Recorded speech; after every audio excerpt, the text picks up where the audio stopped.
Okay, good evening and welcome to the Planning Board meeting of August 13th, 2020. We're gonna have a joint meeting tonight with the Board of Selectmen.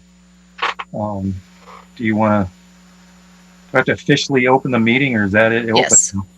Yep. So as of right now, this meeting is called to order. Okay. I'm going to call the Select Board meeting to order for August 13th. We're at 7:19. If I could do a roll call of attendance, Steve Mitchell, Joe Mignani, Aye. Robert Scherer, Here. and Yolanda Greaves. We are minus one member tonight, and we are all set. Thank you, Dale. Do I need to do a roll call too? You might want to. Okay. Joe Rubin. Sure, Dale. Present. Trish, Kendall. I'm here. Who else is here? Lakshmi. And I'm here. okay, and Dale Buchanan here. Did I miss somebody? Nope, there's only four. Okay. Been a long day. Well, we're ready then. So what we're going to have a first. Is this our first item? Is the joint meeting? Yes, so our first meeting, to- first agenda item tonight is a potential joint appointment which would be made by the planning board and the board of selectmen to fill the vacant planning board seat. The planning board, working with the select board staff through the town manager, put out a memorandum asking the public to apply, and the town of Ashland has a talent bank, and so over the last I would say week or two, the planning board has received, or the board of selectmen's office has received, one interested town resident. Her name is Deepa Venkek. She is here tonight on the meeting, and so I had the chance to speak with Deepa this past Tuesday and about her interest in the board. But at this time, through you, Dale, I would just ask Deepa to tell us, which would include the planning board and the select board, a little bit about herself and her background and why she is interested to join the planning board. So welcome, Deepa. Thank you. Appreciate you coming in. Thank you. And applying for this. You've got the Zoom.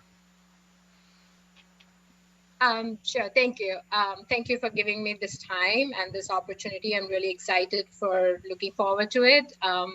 I have been an Ashland resident for about 6 years, exactly this August. I moved to US about 15 years ago. I have a 5-year bachelor's degree in architecture from India, and I moved here 2005 August. And I have worked on a couple of amazing design firms in Boston, and I continue to work, obviously.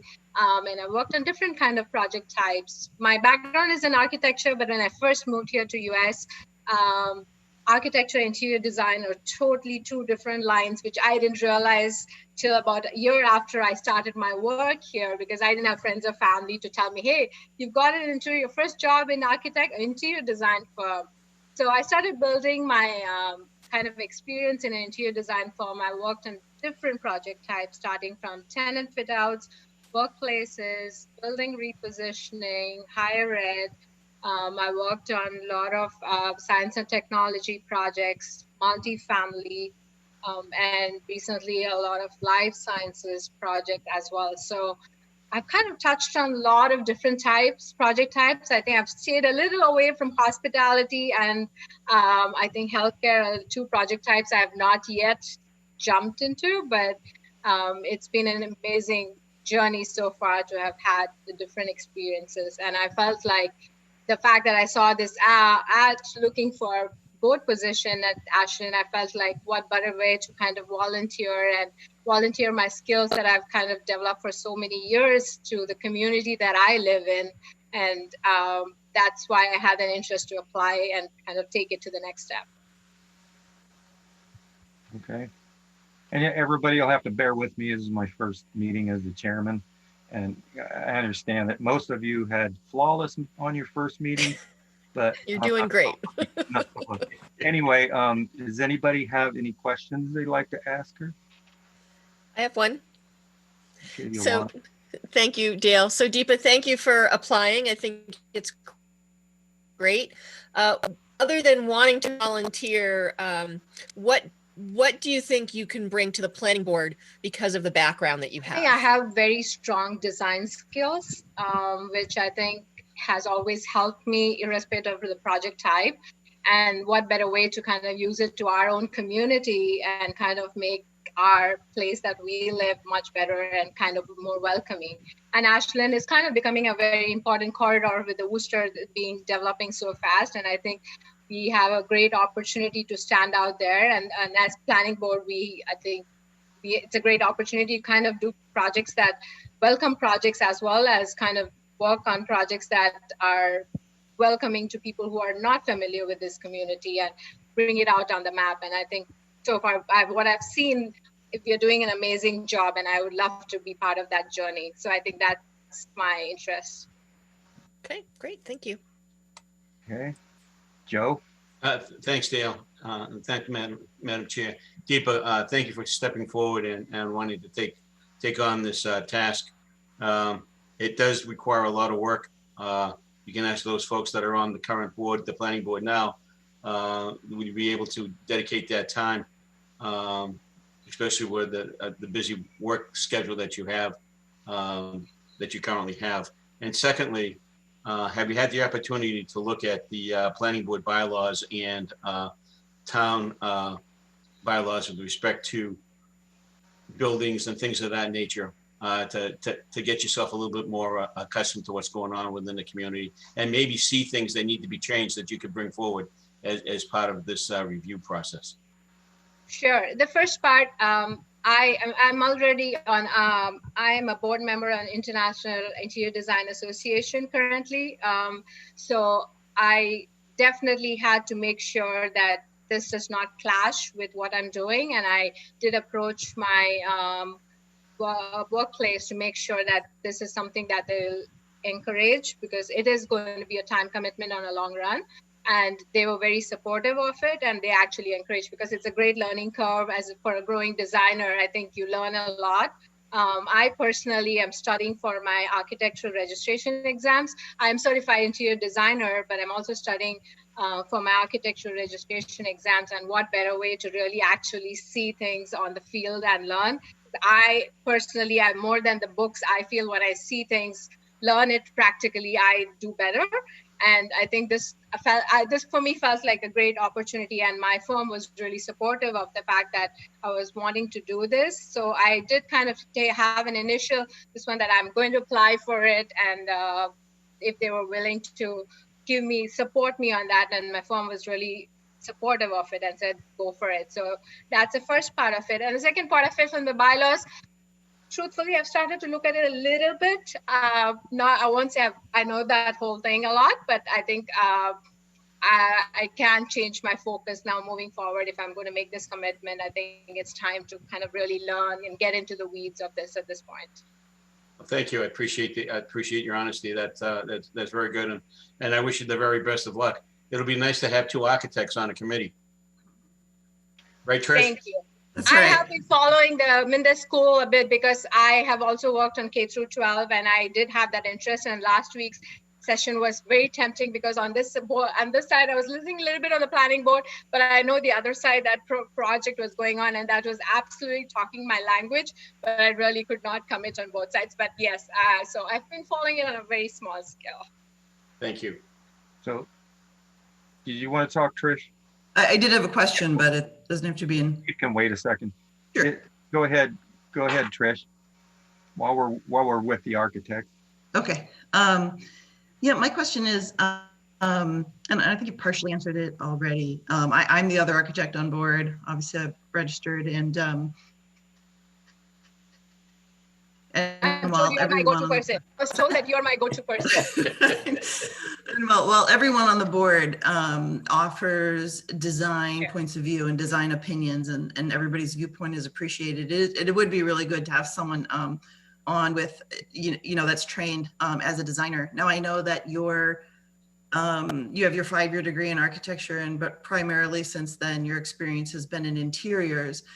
And really what we do on planning board has very little to do with the interiors of buildings. Sure. So I assume you're aware of that, and it'll be good, just a good exercise for you as well to be putting that design eye now, you know, back onto the exterior of building and massing and those kind of issues. And I just wanted to, you know, to make sure that you were looking forward to that part. Kind of, you're going a little bit, looking at things inside out now, or outside in maybe. Okay, Steve Mitchell. Thanks, Dale. And by the way, rest assured, if you happen to make some mistakes, we'll point it out to you. So you don't have to No worry. one's pointed anything out yet, so I'm doing good, I guess. You're doing fine. So Deepa, you know, welcome and thank you for stepping forth and willing to do, which in many ways I believe is even more an important position than being on the select board. And so thank you. You've got an impressive resume. And just to piggyback a little bit on what Tricia just said, it's a learning curve.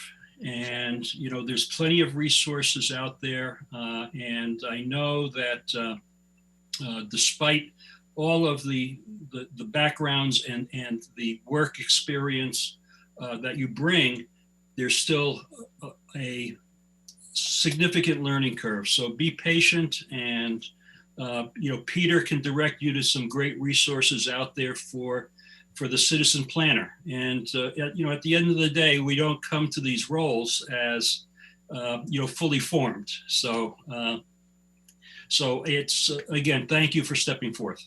I see it on front of me, an amazing resource that I have. So anytime I know I can just reach out to each one of you for help. So I'm prepared for that learning curve, because I know I do have that learning curve ahead of me.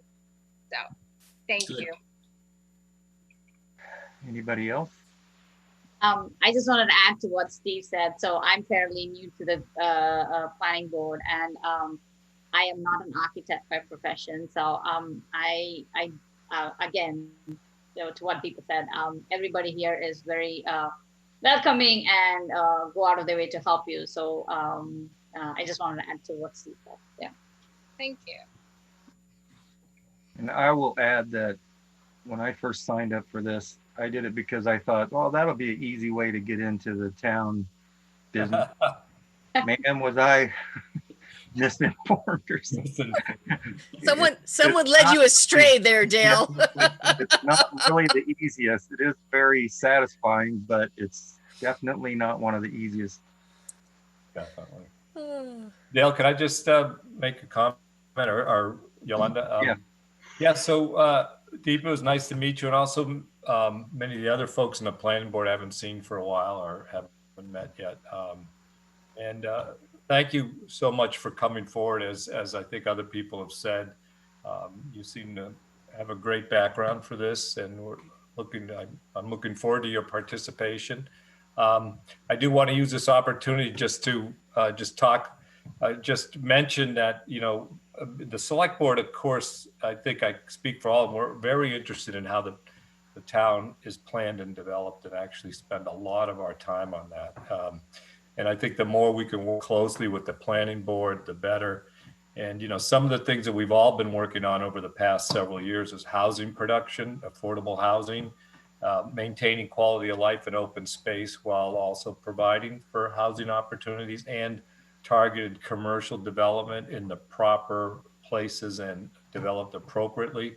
We've also been very interested in mass transit and sustainability, and I think I see, and I think the rest of the board does as well, that the planning board, you have to operate at two levels: the detail level, which is extremely important when it comes to development and subdivisions and projects, but also at the macro level, you know, with help from Peter our new planner, that we can look at some of the macro levels in town and where are we with some of the big picture things like, affordable housing and open space and appropriate development and zoning and things like that. So anyway, I just wanted to kind of throw those things in while we had a captive audience here, but that's kind of what I hope you're getting into, and that's what we've been working on. And thank you for stepping forward. You seem like you'd be great at this. So you'd be set. What's your sentence going to be on the planning board? How many years? I mean, how many years of term? Not sentence. Anyway, thank you. Thank you. Joe? I'll be really brief. Deepa, I would echo everything that of all the folks on both boards who said before.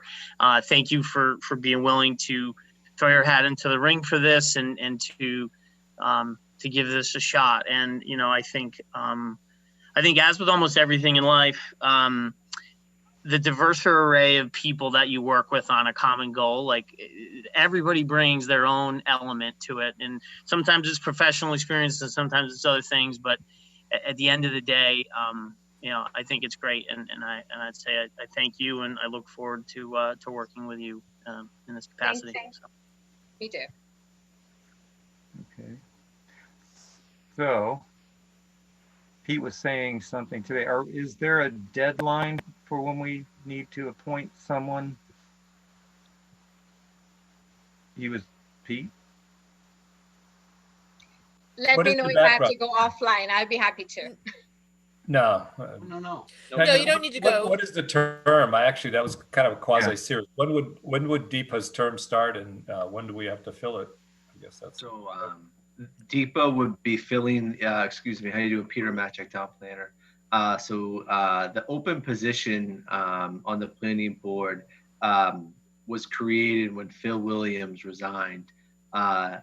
Today I did look at all the expiring appointments, and I believe this appointment would expire in 2023. And that's so it would be another 3 more years. And would she start upon appointment potentially? Yes, she would start upon appointment, I believe. Peter, my recollection was the appointment was serving out the remainder of the appointment that she's filling. I thought, or until there's another election where you would run. Like, is it you fill the remainder? That's the guidance there. That's the rules. I'm gonna let Michael Herbert answer that question. He's on the call. I know each town is different, and this is the first time I've been asked that question for the town of Ashland. Michael's muted. Check the charter. Just let me check the charter real quick. I thought it was for the expiration of the term, but when Joe just said until the next election, it kind of rang a bell. So just let me check real quick. Yeah, the only reason I said that is because I initially came onto the board via an appointment by the select board, and then at the next cycle where there was an election, I had to run for an open seat at that time. So I think that might have been because had expired, Joe. The term had come to the term had come to an end. I believe. Yep. Was that the same way with the school committee with Miss Williams as well? Because we appointed her and then she had to run for school committee again.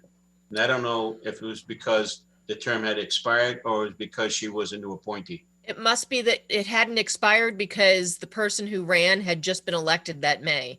Correct. So Deepa may have to run next. So we may just be appointing her until the spring election of May 21. If I may be permitted, yes, that's the correct law, I guess. The state law says that is you appoint it till the next municipal election.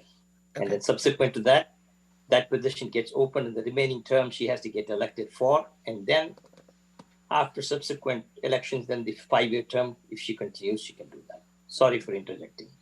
Thank you, KG. Good information. And so getting the signatures at Shaw's is a good way to meet people. So, or if we can have the volunteer breakfast in March. So is there a time frame when we need to do this, or is I it? would say if people are ready, I'm ready to get a motion to appoint Deepa to fill the planning board seat vacated by Phil Williams, with the appointment to expire at the next municipal election. Have we confirmed that before? Michael's shaking his head yes. Yes, But it's the next annual election. next annual election, okay. I'll second that. Okay. All in favor? Do we have to do We it have to do Select board separate. has to separately, vote, right? And The- we got to do it. No. Mitchell, Mitchell, Did you get a aye. second, Yolanda? Did you get a second from us? I think because it's a joint appointment, I made the motion and then Dale seconded it. Okay. I think we're good. So Mitchell, I heard an aye. Mignani, Magnani, aye. Shear, Aye. Greaves, aye. So for us, it's 4-0. There's Yeah. one absent. 401. Thank you. And for the planning board, Joe Congratulations from us anyway. Got to finish. Both have to appoint him. Joe. Okay. Rubertone, Aye. and then Trish Kendall, Aye. and then Lakshmi, Aye. and Dale Buchanan, aye. That's 4-0. Great. Hey, congratulations. Congratulations and welcome. Got to go get sworn in. Yes. Thank Yeah, Now, so how you does she can- do that? She do it via Zoom? Because she have to make Town an hall's appointment? open. Can Yeah. make an appointment. But you have to make an appointment though. Yeah. To get in. Okay. Deepa, I'm Michael Herbert. I'm the town manager. If you want to give, nice to meet you, congratulations or condolences. I don't miss your videos on Thursday afternoons, Oh, by the way. I just, real quick, I just want to say, I think this is something that has never happened in Ashland, that there are 3 women on the planning board.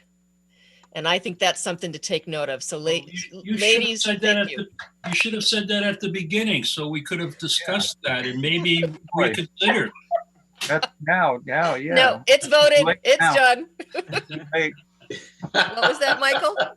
I'm going to finish. Deepa, if you call Tara Ward, the town clerk, You make keep an muting appointment yourself. with her. Yep. Make an appointment with her. We don't have to fill vacancies that much because it's very clear. We don't. Make an appointment with her and she'll get you set up and get you all Okay. the material and set you an appointment to come down. Sure, I will. Thank you. thank you very much. Very good. Thank you for stepping up, Deepa. and Congratulations. Very good. Thank you. Motion to adjourn the select board. If I can get a second on that, Oh, I think, no, that can't be you, Dale. I know, Dale, I know you want us I to know you leave wanna finish, badly. I but- understand. So hold on, I'll I got a second. first from Steve, second from Joe, Mitchell, Aye. Mignani, Aye. Shearer, Aye.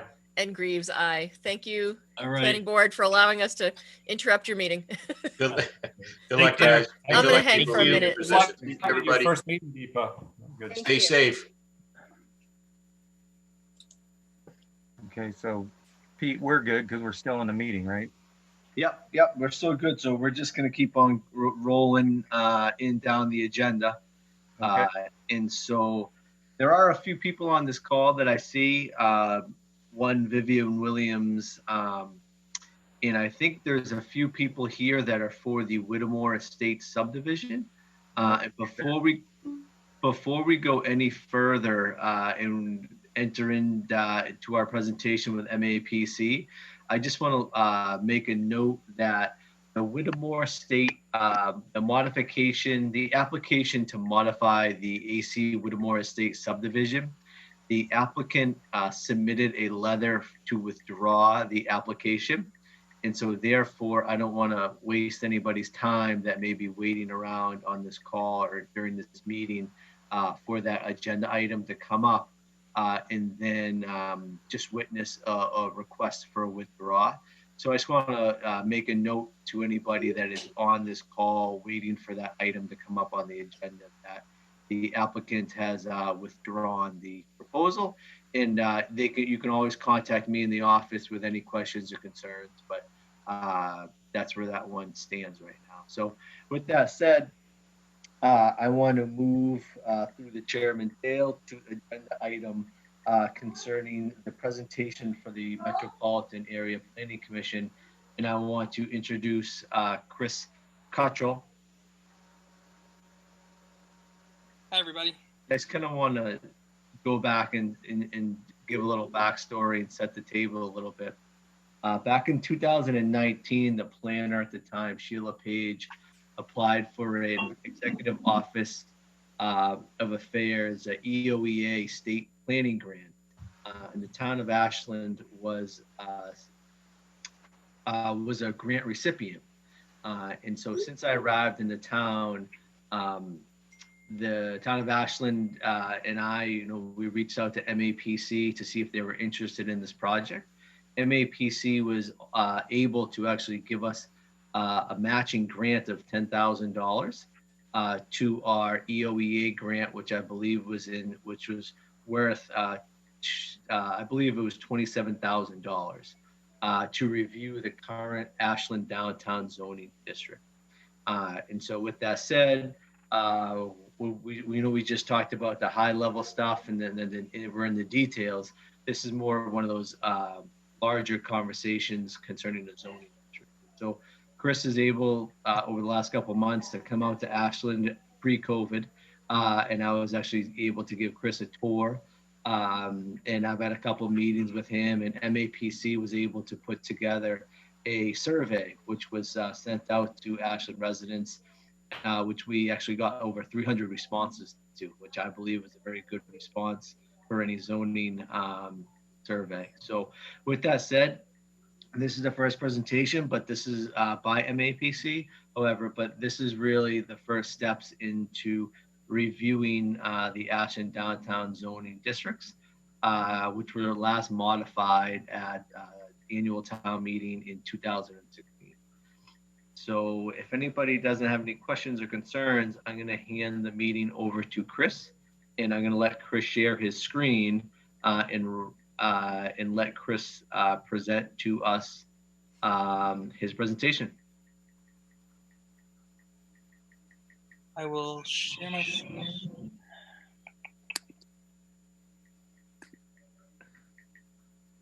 And hi, everybody. Thanks for having me tonight. It's been great working over these past couple months with Pete, and really enjoy working so far with the town. So I'm going to give a little bit of a presentation, and then the thought was we'd leave as much time as needed for some discussion to help us figure out sort of where we go with the zoning, and make sure we're going down a path that everyone feels comfortable with.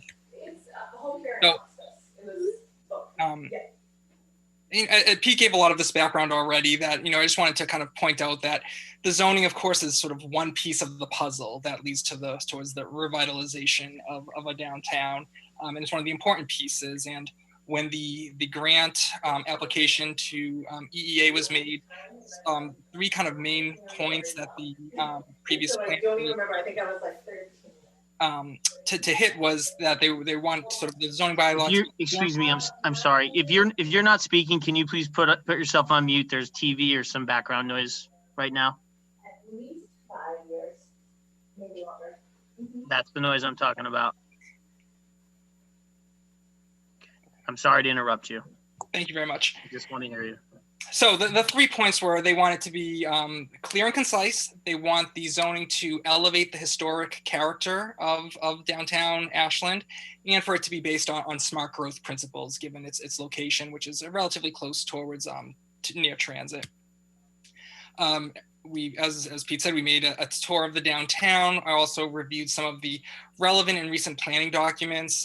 Urban Land Institute, for example, had fairly recently done a technical assistance panel project of the downtown, review the existing zoning as it is. And I will say, by the way, that compared to a lot of the towns and communities that I work in, I think this downtown zoning is sort of the envy, or should be the envy of a lot of communities. So it's already starting from, I think, a really good base, which is nice to see.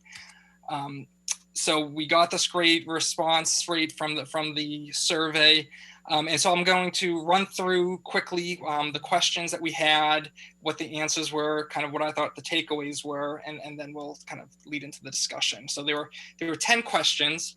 The first question focused on what were some of the the importance of some potential goals that the zoning could help towards achieving. By far, this what you're seeing here are when people said it was either important to them or very important to them, providing new spaces to sit and gather was actually the number one. So something close to 90% of people want that from new development. And so the kind of a key takeaway to me is, well, that's really an opportunity to think about what your front yard setbacks are. Right now, there's 0, maybe requiring some front yard setback specifically for seating. Again, not parking. That could be a way to achieve this, this kind of top goal. The nature of this work, addressing environmental impacts, was number 2. Just the nature of the fact that this is smart growth development is better for the environment than your sort of traditional suburban sprawl. And then the third kind of top goal was ensuring that development fits the character of a New England village, such as downtown Ashland. And to me, the takeaway there is there's opportunities to clarify both in the design standards in the bylaw, as well as the design guidelines for the downtown, and make some potential changes there in terms of the expectations. We then shared a picture of a building that is, I think an okay designed building that could potentially be built within the existing zoning of the downtown. And we wanted to ask people what they thought of it. A majority either liked it or loved it. I combined those 2 responses.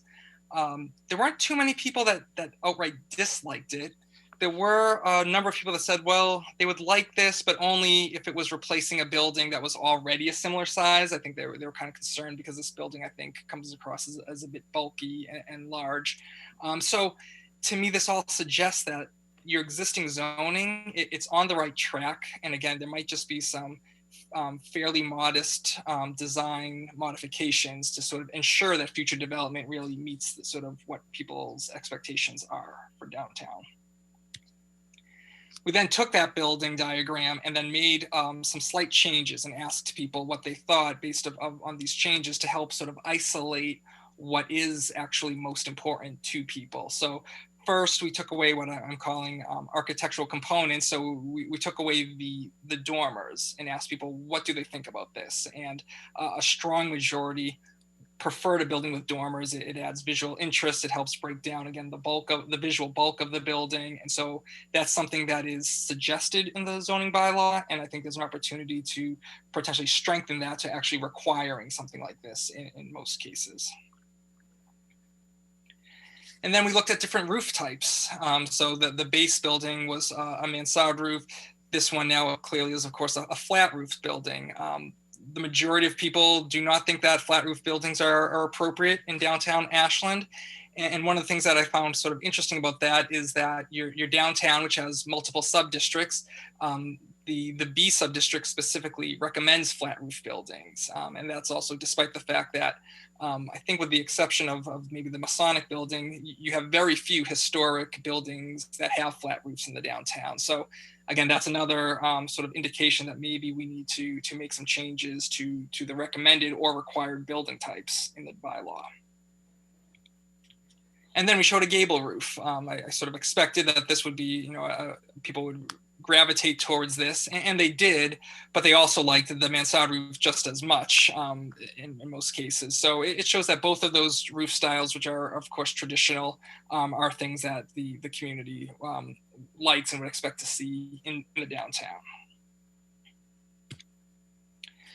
And then we looked at the setbacks. And again, like I had noted at the beginning, having a place to sit and gather was the top goal of people with the zoning.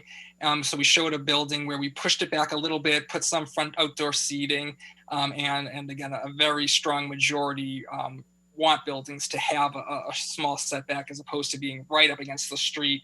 But that strong majority wants that not to be used for something like, let's say, parking, but more of active uses such as seating to add vibrancy to your downtown.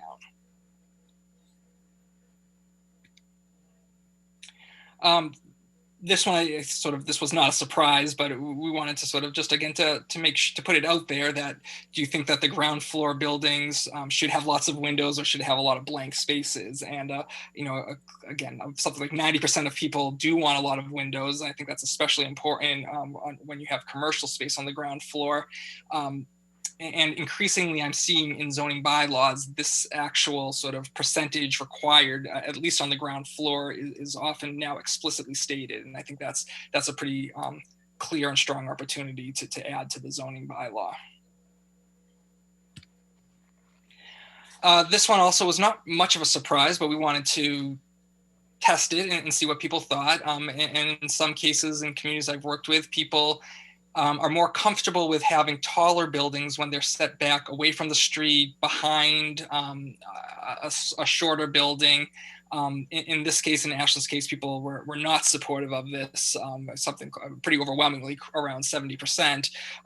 So I think that clearly shows that that's not sort of an area that we should be touching. And then the final piece that sort of kind of brings everything together, now that this building, of course, is very similar to the 21 Main Street development. And what I think it does very well is it has this concept of vertical either modulation or articulation elements, and it breaks down what is a fairly long building into what reads as multiple buildings or smaller buildings through a change in the use of colors, materials, vertical elements in some cases, a change in the actual plane of two parts of the building.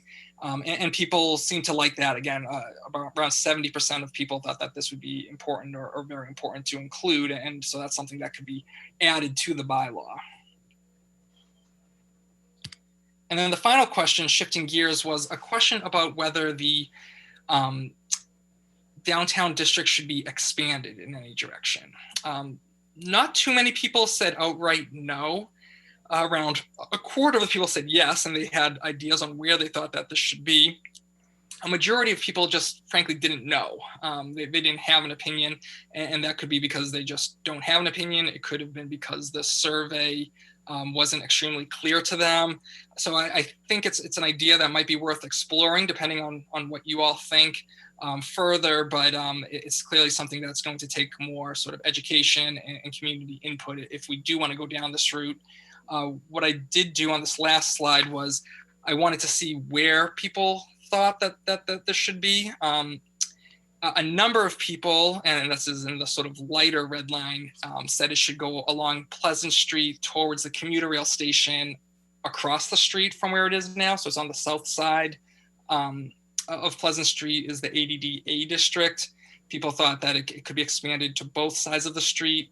I think from a planner perspective, that might make a lot of sense, but from a political perspective, I think that's likely not, given that this is a residential district. So that would be a very strong upzoning from what's there today. So I wouldn't personally recommend that, but I just wanted to communicate that that's what a number of people in the community were suggesting. The heavier red line, which I used heavier to indicate that more people actually said in this area towards the southeast along Route 135. And I think that might have some more logic because those are commercial or industrial parcels today. So I think there is potentially an opportunity to expand the districts in that direction. So I'm going to sort of kind of hand it over to hear questions and comments, but what we were proposing at this point and where I'm hoping to get some feedback were sort of three areas for modifications. First, I think there's the opportunity to clarify some of the design elements. So some of the things that we mentioned, like the setbacks, the amount of windows. The bylaw has a number of diagrams that it's sort of very difficult to read. I think they're that first step attempt at a form-based code, and they give some recommended or suggested facade types. I would be of the opinion that the bylaw might be better served by replacing those with just some other diagrams that more clearly explain the various design standards that we want. And then also there are the separate design guidelines, and in some cases they don't seem to sort of work in concert very well with the zoning bylaw. And I think there's some opportunity to make some clarifications in that document as well. In terms of the potential for simplifying the regulations, one of the things that we thought was maybe there was some logic in converting the District A, which is an overlay district, to base zoning, and that would replace a few parcels that are base zones are industrial or downtown commerce. And then finally, the last piece that I just mentioned was the potential for expanding the district. So that's what I have, and I'll turn it back to either Peter or the town. So, can I, Dale, do you mind if I just jump out with some reaction? Well, I was going to say that. Any comments from the board first? We'll take Joe. Sure. So I thank you for this presentation. I mean, I think this was really very interesting. And it as we look at this stuff, it helps a great deal to see somebody who does this for a living look at this objectively and kind of come and bring this feedback, and as well having that feedback from the community, you know, as part of that kind of body of professional experience and knowledge that you bring. And so, I mean, to me, this is very on point, and I like the work list. I like the list of things to talk about and to think about working on and trying to address. Not an endorsement of every last single thing, but just saying broadly, like, I think those are the things that would help. I mean, if I look at this and if I look at that list and some of the feedback, and I look at, permits that we've dealt with downtown, like, we've bumped into some of these things.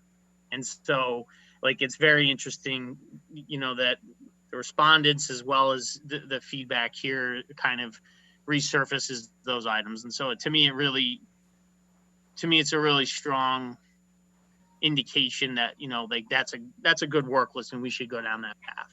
And then, last point is, having looked, so last 2 points, I think, it's interesting, the feedback on should we expand downtown or should we not? And the unsure being the biggest piece. And to me, the thing that shines through there is it means that downtown isn't clear to people.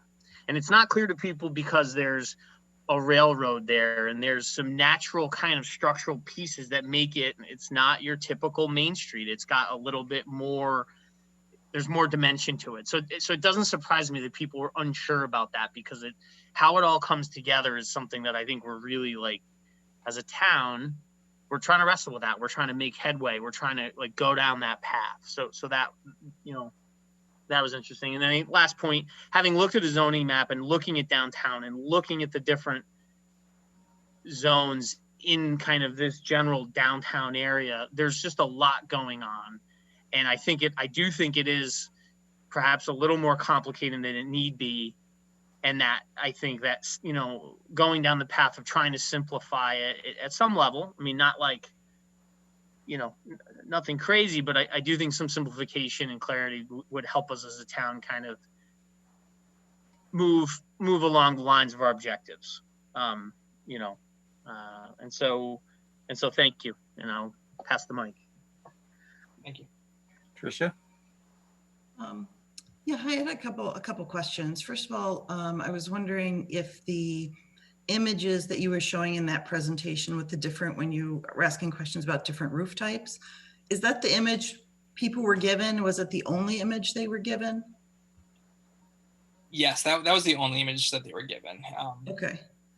Yeah, because I think, I think maybe those images have, some of the same problems as the images that we're showing in the form-based code, that it's hard for people to visualize more than one thing. Like, I think some of those images, as a designer, when we go to change a roof type, it changes more of the building than just the roof, that there are other things associated with them.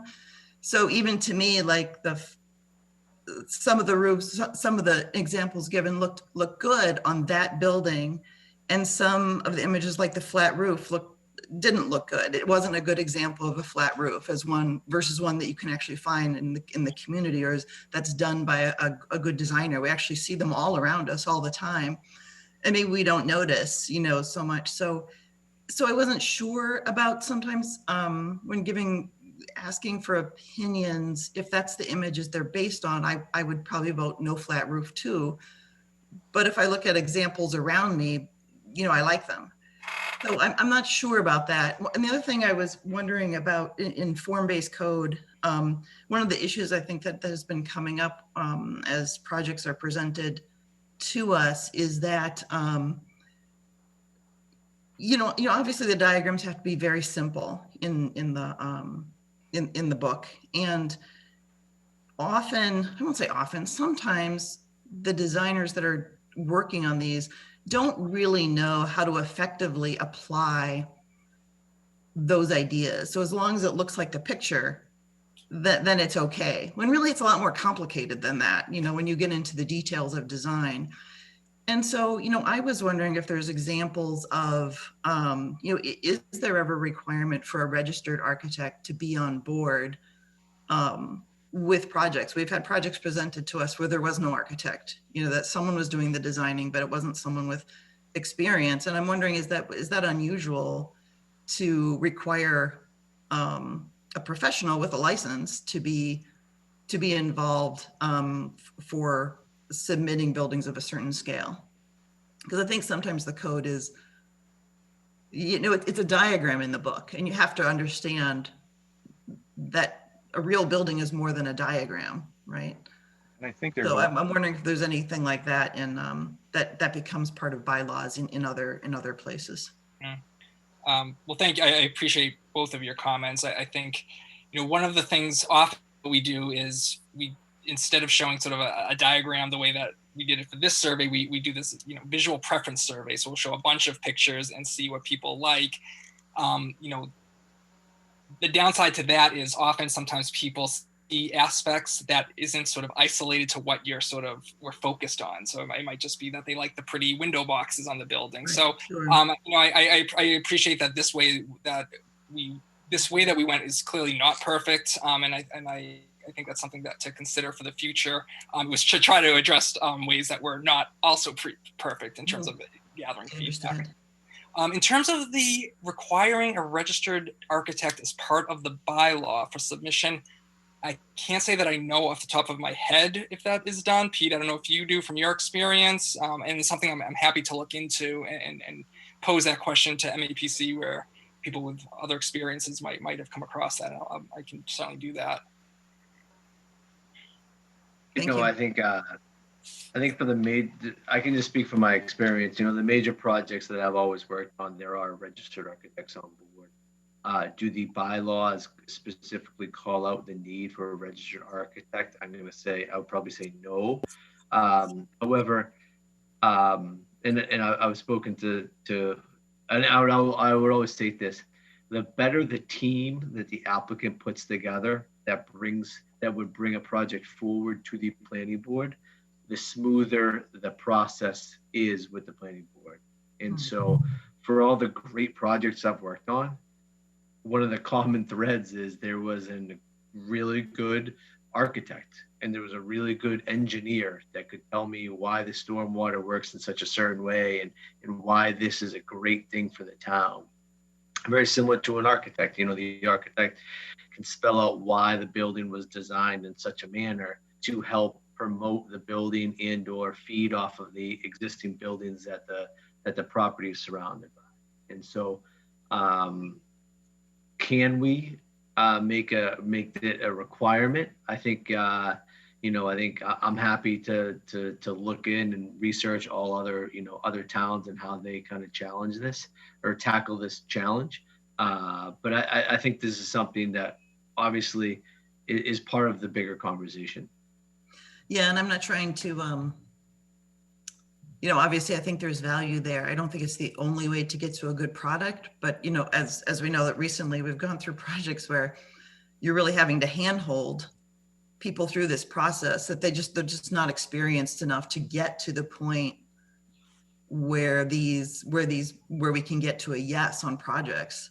And so how do we, if we're helping in other ways, trying to help in other ways, our development and get people to create good buildings, you know, what are all the ways we can help make that happen? And I, just speaking to that, Trish, is I think this is our first step to making that process, right? Is to actually to say, to make sure that we're clean, you know, we're making sure our own house is clean, right? Our bylaws are up to date, they're up to snuff, and they actually produce what we want as a community, right? And so I think if we as a planning board, as we update our bylaws and we build in some of these requirements and we say, okay, we like this, we take from the lessons from a couple of the developments we've had, and we look and we say, okay, the last time we updated them was 5 years ago. How have things changed? We build in some requirements such as windows, and we actually put it in and say, okay, we're going to clean our house. So when an applicant comes in and applies to the planning board, we're going to say, no, we know, you now know how we feel, and this is what we expect. And so I agree. I think this is the first step of the planning board being proactive in making the first move rather than being reactive. And maybe this is a reactive move, but I think maybe if it's a reactive move, I think it's a move that states that maybe we do know something's wrong and we need to update it and right there. And this is our move to, or this is our chance to right that wrong, I would say. But I think this is very proactive. I think, you know, Ashland is one of the only communities that has mixed use form-based code elements within their downtown zoning district. You know, Rich touched on that, you know. And so I think we are a little bit ahead of the curve a little bit concerning our downtown district. And this is just being a proactive community trying to develop some of the best zoning we can. So I have a quick question. Let's say, how much of this, because you showed in there like, okay, the mansard roof and then the gable end roof and the dormers and all that, is this stuff that if the town, that we can require in the town bylaws, we change it and that's what we want it to look like, is that something that could be challenged? Like someone comes in, we say, oh, we want all mansard roofs with dormers or this type of roof or that, and someone comes in and says, developer, and says, no, I want to build a building on my property that's a little bit different. Is you know, how much of this, I know there's some, well, a lot of places require a certain amount of windows and things like that, but how much of these design elements can we make requirements? Because right now what we do is, I believe on this code we have now, is there's incentives to do it the way we want, but it's how much of this stuff can we require without them going to the state or something and challenging it and saying, oh, you can't force them to put that type of a roof on their building. How does that work? Do you know? I mean, Dale, anything we would propose to change is ultimately has to be approved by the people of Ashland. So it's not, the board itself isn't making that decision.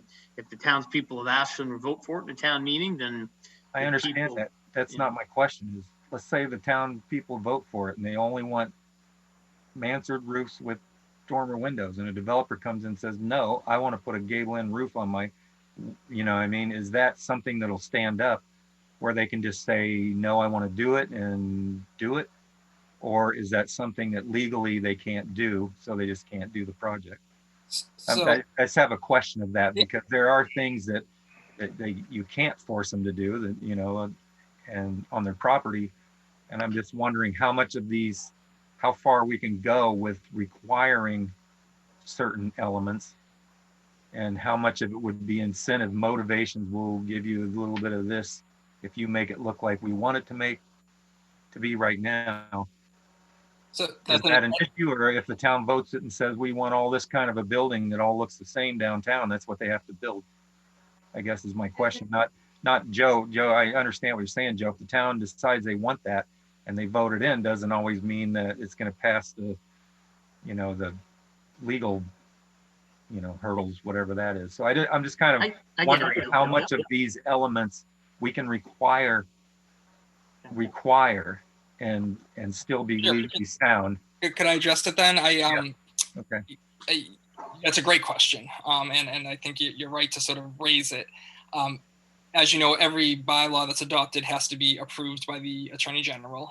And, luckily, as much as, Pete was saying, you're sort of in the vanguard of form-based code, there are communities that have gone further than where you are now. So it's kind of nice because there are precedents.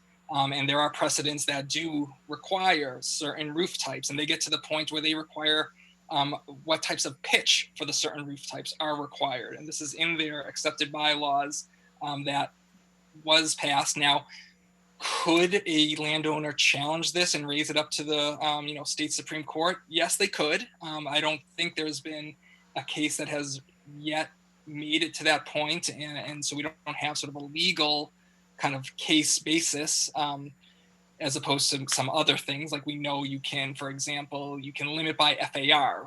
That's been tested in court, and that's okay. The town of Rockport actually limits the actual size of some single family homes, which is much more of a gray area, but the Attorney General approved it. So that could get challenged, and I don't know if it would win or not. But I guess the main answer that I would give is there is the precedent of other communities that have the bylaws. So you could look to the one that I've been working with, which is, in my opinion, overly complex, but it is still a very big form-based code, is Situate. They have a number of villages in their town, and they have this village center sort of framework, and you can refer to that, and you can see very, very specific design standards that are required. Well, that answers my question. Because I didn't know how far you could go in telling them what their building has to look like. But if it's passing the test already in other towns, then that answers my question. Sure. Is there a role of historic society in all this, or are they kind of don't have a very strong say in how things are in downtown?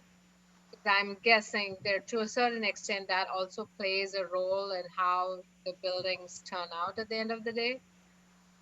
I'm not familiar with how strong historic preservation or historic society of Ashland has a say in the planning process.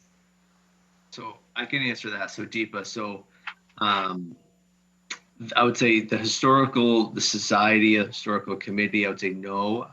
However, all the projects that are within the downtown area, they do have to go to design review. And so if any project along Main Street in the downtown would trigger the design review committee.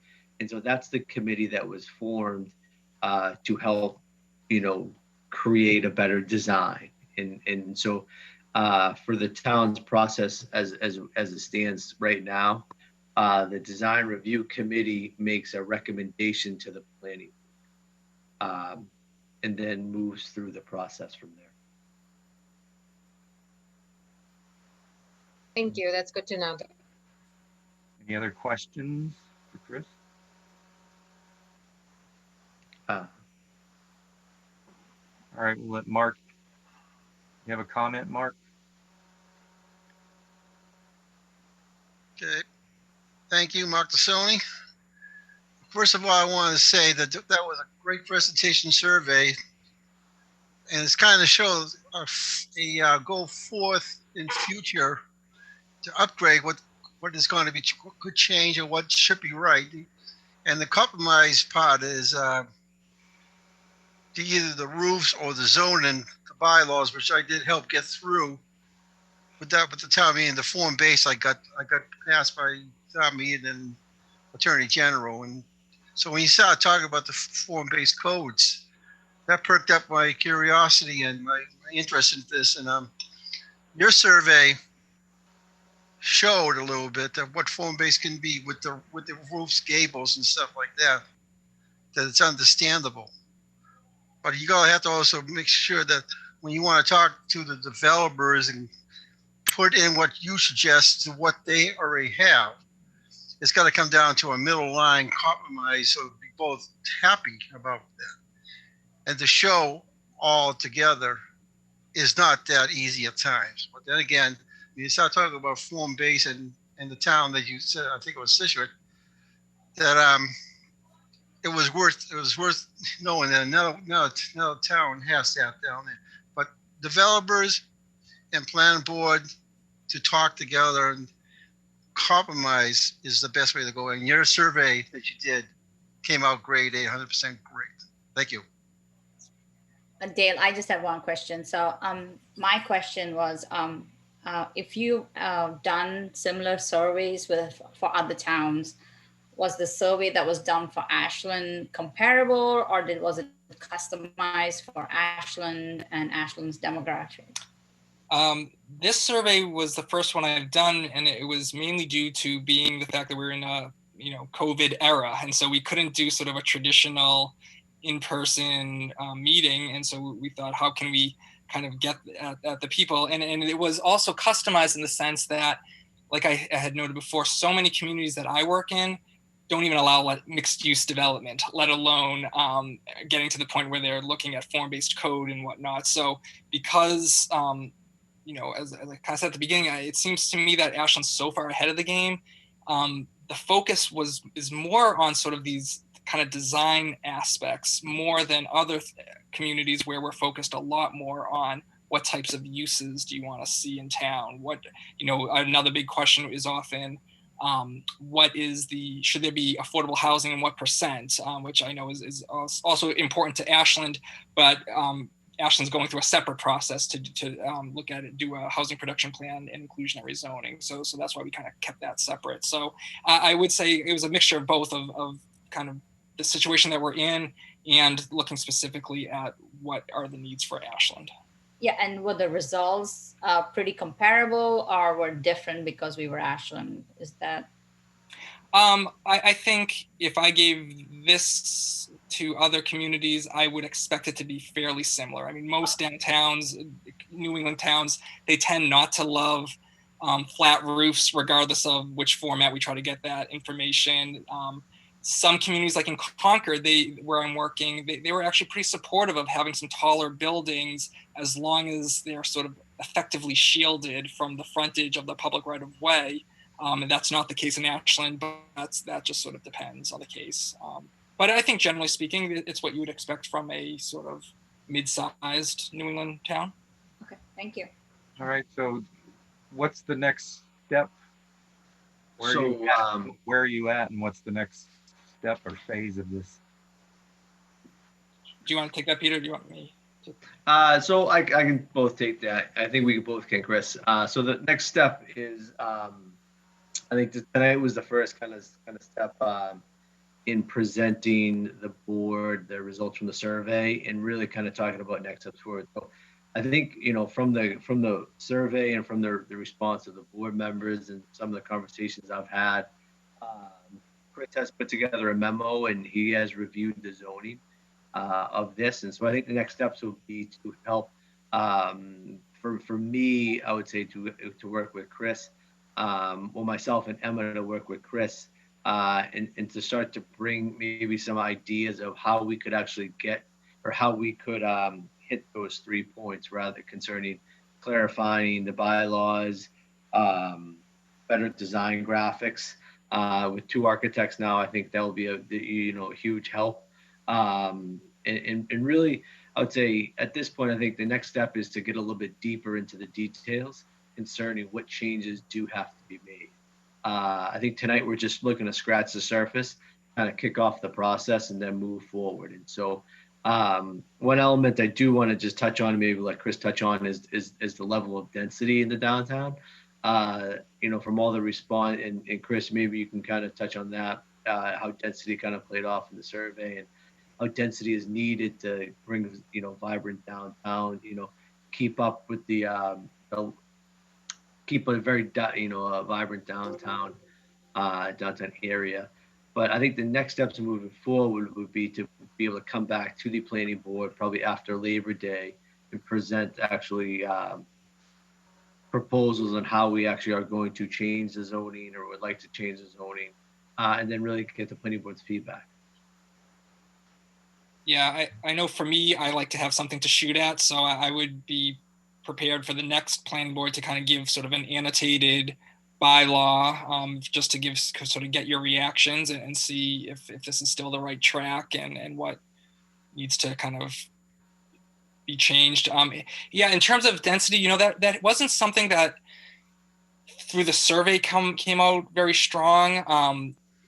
You know, I guess what I would say is a lot of times people underestimate the number of people it takes to sustain a business. And so, you know, I think to the degree that, especially given that the town also has goals related to increasing their affordable housing, I would suggest that, you know, we do not place limits on density. I think that the limits that you have based upon parking and so your parking requirements and your height requirements sort of drives how much density you can actually get, which isn't going to be, I would think, too high. But I think we want to try to have a certain level of density because that leads to the vibrancy that I think most people want in their downtown. Okay. So I think the next steps just to move forward, if there are any more questions, would for Chris and I and Emma to work together and to, you know, start drafting up changes and to bring Chris back at the next planning board meeting. So Chris, to give you a heads up, the planning board meets every 2 weeks. And so the next planning board would be August 27th, I believe. And then the next meeting after that would be obviously after Labor Day. So with everyone's summer schedules, you know, I would probably prefer to say, you know, we'll pick the topic back up after Labor Day. Sounds good. Okay. So that's the end of that, right? Mm-hmm. So now the next item would be the Whitmore Estates. Thank you, everybody. I'm gonna head out. Mm-hmm. Thanks, Chris. So do we need to open the meeting and then end it? Thank you. Nope. So that's not a public meeting. That was just an agenda item, Dale. No, I mean the Whitmore Estates. As public hearing. Do we have to open it, or since they withdrew, is that just over? Excuse me. No. So we can reopen the public. We have to reopen the public hearing, Dale, and then we have to read that we can just accept the letter for withdrawal into the public record. Okay. Well, then let's open the public hearing on Whitmore Estates subdivision modification. You have to read the full. Nope, we've already opened. It's a reopening of the public hearing. So, I just want to take a second though. Deborah G, I believe, had her hand up, and I do not know how to call on her. Sorry, Hi, Deborah. I was having a hard time unmuting and raising my hand and all this stuff for the last item that you were just talking about. Can I ask something about that? Sure. Yes, please. The zoning. Sorry, I have hiccups. I can start video too. Hi. I'm on the Affordable Housing Trust, so I just am curious about these conversations. Hi, Tricia, and other people who know me. I am wondering, I unfortunately did not know about that survey going on, and I'm wondering about the 300 people who did the survey, if there is another opportunity for people to give more input another time, like bringing even in the ideas that Tricia had of different ways to survey people on images, or is that the end all? I know the person who was doing the survey is not here anymore. Unfortunately, I couldn't get my hand up fast enough. No. So Deborah, this is just the beginning of the process, I would say. And so the process is always, it's anytime you deal with bylaws, the process is hard, it's complicated. And I think this is just the beginning of the road for this process. And so as MAPC in the town work together to kind of make or propose amendments to the bylaw, I'm sure there'll be additional ways for public input. Traditionally, MAPC working with the town would have a public meeting or a public, hold a public meeting and look at a lot of videos and have that process kind of at the community center and town hall. Because of COVID-19, surveys is the #1 way that Harry will reach out for community input. And so I'm sure at some point in the future, there'll be another survey or another proposal for residents of Ashland to input and to give their input and gather their data as this process moves forward. And I think, It I is an think interesting because question because, like, I don't think I even knew that survey was going on. You know, I don't think I received it. If I did, I have no memory of it. So I don't know. 300, maybe that's a good response, but it's strange that I don't know that people didn't hear about it even. Or I can answer that. So the survey did. So Emma worked with Beth Reynolds, Economic Development Coordinator, and Ashley Pace, who's a new who's been working with the town concerning community outreach. And so the survey was posted on the town Facebook, and it was posted on the town website. And we did try to promote it as much as we could. But yes, we are within COVID-19. But I think 300 respondents. I think that was a pretty fairly good, strong number. But I can talk a little bit more detail in how we did it at the next meeting and how it was pushed out. But I think, you know, I'm very happy with the response that we got. But I think with what we were working with in the tools we had at the time, the digital, you know, we did our best, I'd say. And I'd like to mention too, I think with especially a process like this, we're going to have a lot of community input and as much as possible, and as many people that want to get involved should get involved. Mm-hmm. Like you said, you can contact Pete to find out where everything's at and what we're doing. And he's usually a good source. Pete or Emma, usually a pretty good source of information on that stuff. I'm not sure if Michael's newsletter, his weekly email was used at all. Emma, it was? It was actually used. Yeah, I missed it. Okay, sorry. Because I think maybe a lot more people are getting that now because of the pandemic than used to. So maybe that would be a good way to get out the information. Yeah, it was in the newsletter for two weeks rolling in the same news. It was the same article in the newsletter for 2 weeks in a row. We tried to push it out using Facebook. So yeah, I missed it too. There's a lot of people who don't use Facebook, including me. So, you know, it's anyway. Thank you. Yep. I saw it on Facebook. Maybe we should send it out on the reverse 911. I get all those messages whenever there's something happening.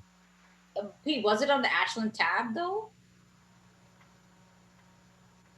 Ashland tab. I'll have to check, but I don't off the top of my head. I know it was in the newsletter. We put it on the town Facebook, and do you send them out with like the people that are signed up for the planning board notifications and all that stuff? Do they get some kind of notification of things like this? Is that something that's possible? Because the people that are interested usually sign up for the notifications for all the meetings and all that stuff. So maybe if it went out to all them and maybe at least minimally to the planning board. I think it's hard. It's like you said, there's going to be a lot of opportunity for input, and it's a crazy time. So I'm like, you know, usually I am plugged into things, but I missed it. So it's COVID, you know, it's all weird. So I'm sure there'll be a lot of other opportunities for input. All right. Should we move to our next agenda item? Yes, please. So, if everyone's ready. Yes. Now we're going to open the public hearing for Whittemore State subdivision modification continued from July 9th, 2020, right? Correct. And so if I can state that over the course of the last, I would say, month, working with the applicant and the engineer on the program with the DPW, obviously, one of the things here, we were talking about sewer versus septic. And so today, within a letter dated August 13th, stamped in by the town clerk on August 13th. The applicant honors rights to the planning board. And I'll read this into the public record. Dear Mr. Matchik and members of the planning board, A&J Realty Investment LLC hereby withdraws their subdivision modification application for Whittemore Estate site. The original approved subdivision will be completed as approved. This letter was sent out to all planning board members.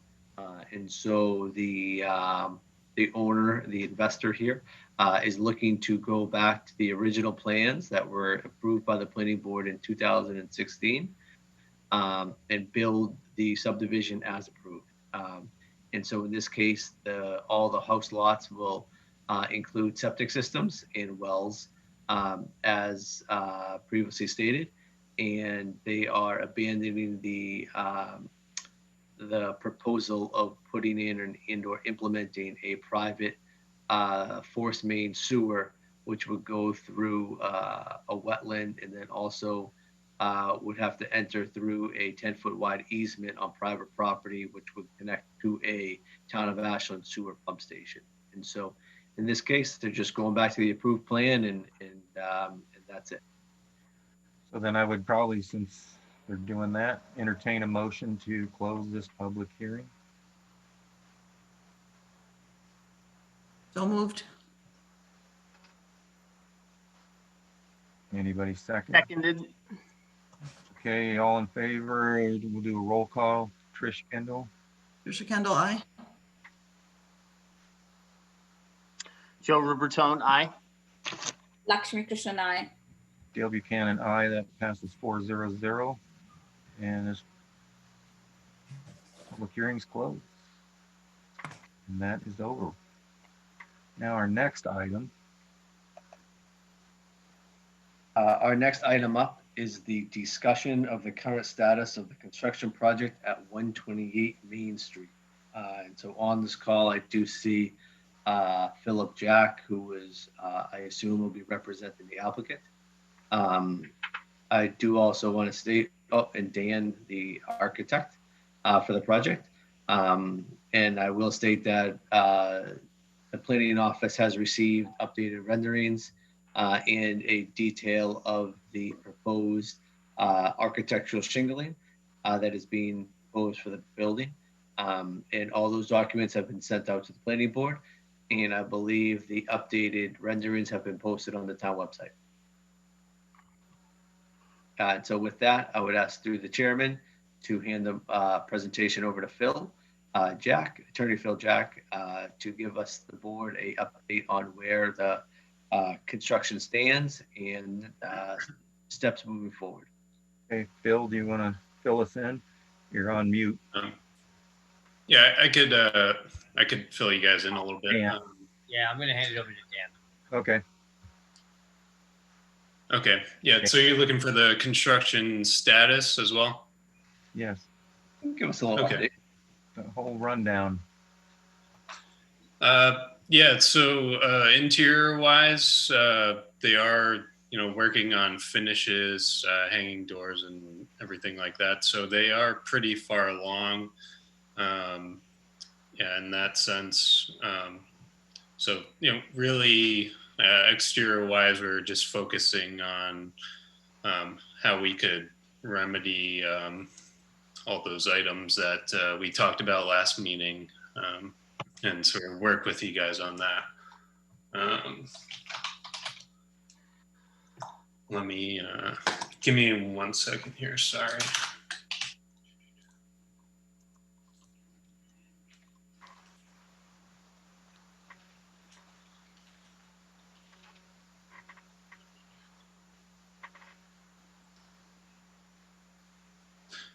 I'm just looking at the other items that were brought interior wise. He's pretty much trying to wrap up the interiors soon, and within the next month or so, I'd say is really what we're trying to shoot for. So Okay, that's hopefully exterior, but I think we're discussing the exterior is our issue, right?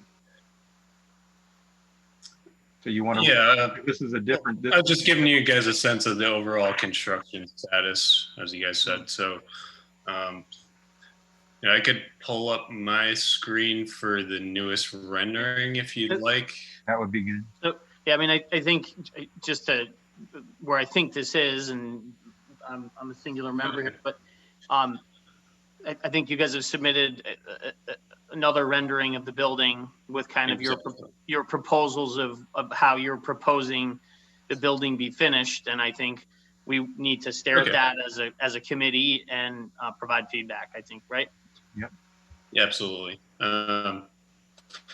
Yeah, so, the main thing I think we talked about last meeting, we were looking at the roof color. So we wanted to address that, and that was one of the major budget items there. So we did address that, as well as the dormer roof style.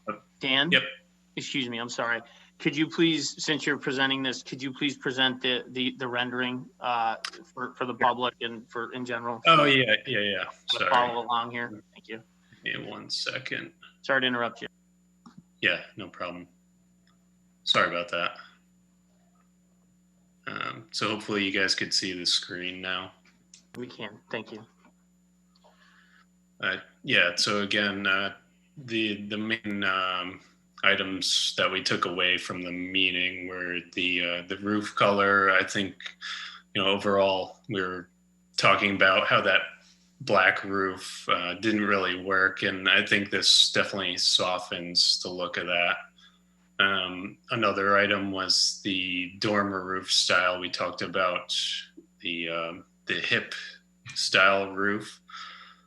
So we wanted to address that and bring it back to what it was originally proposed there.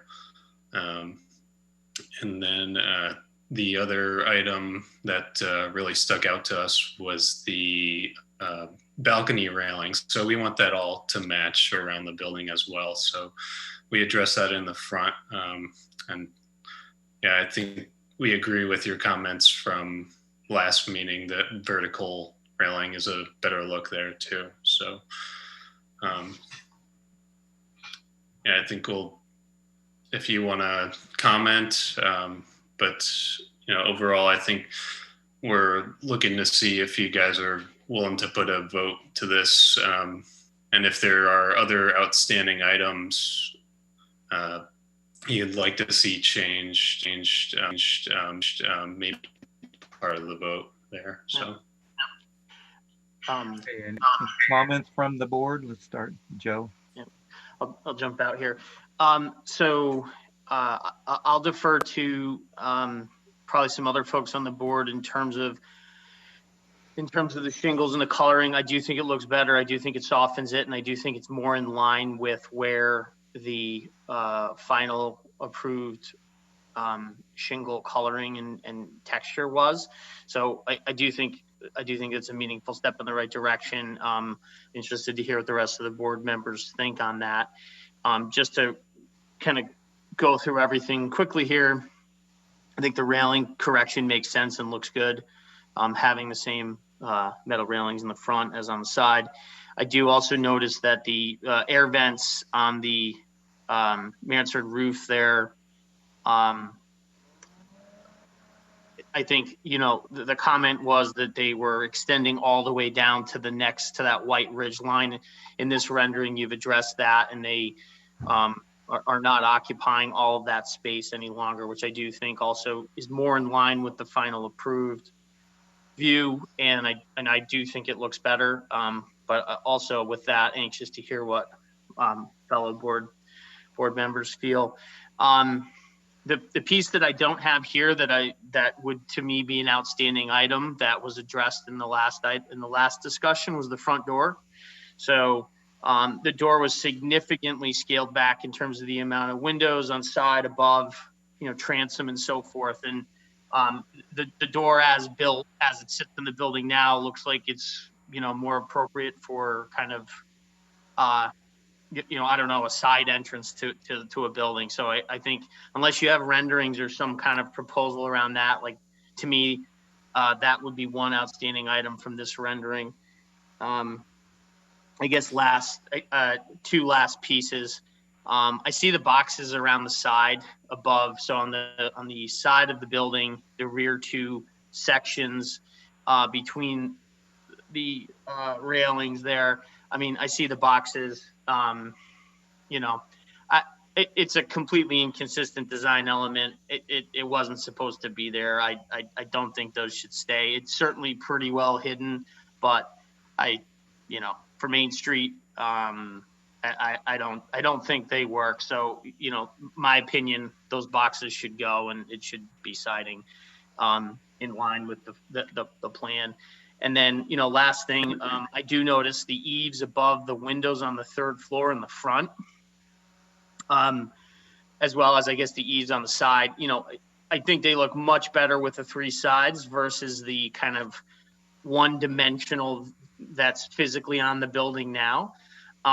So I do think, that's a great step forward, and I think it's where we need to be. I think they get lost in this roof and are just absorbed into it without the finish that was approved, which was that kind of metal flashing.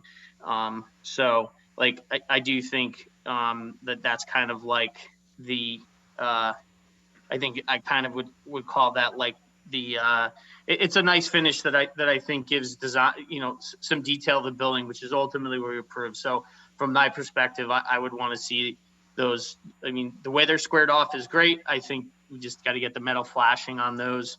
And I think, and the last point I promised, additionally on the bay windows on the ground level under the overhang, those are supposed to have the same finishes as the eaves on the third floor. I think, I think I'm willing to have those be something other than the metal flashing that was on the third floor.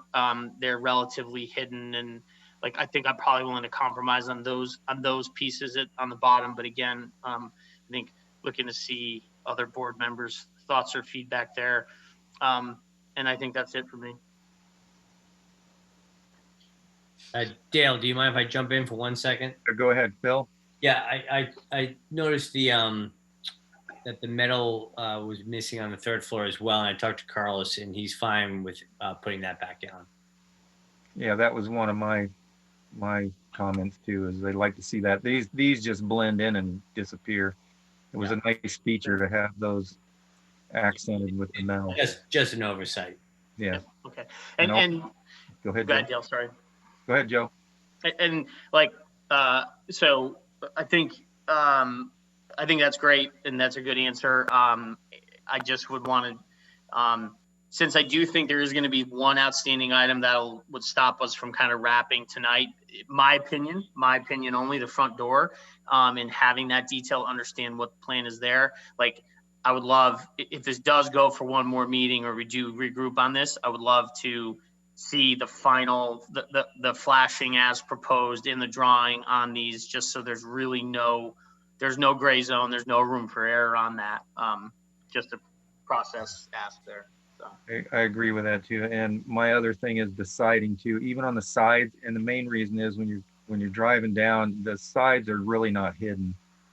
So the square boxes, the little accents under the windows, I think if the whole building was just siding, and the dormer, this is my opinion, just what I'm on right now, is the dormer, metal roofs over the dormers, and this siding, just siding all the way across without the detail. Were you talking as well about so that the side dormers Yes. match the front dormer, so there's not that huge overhang that they have? Yes.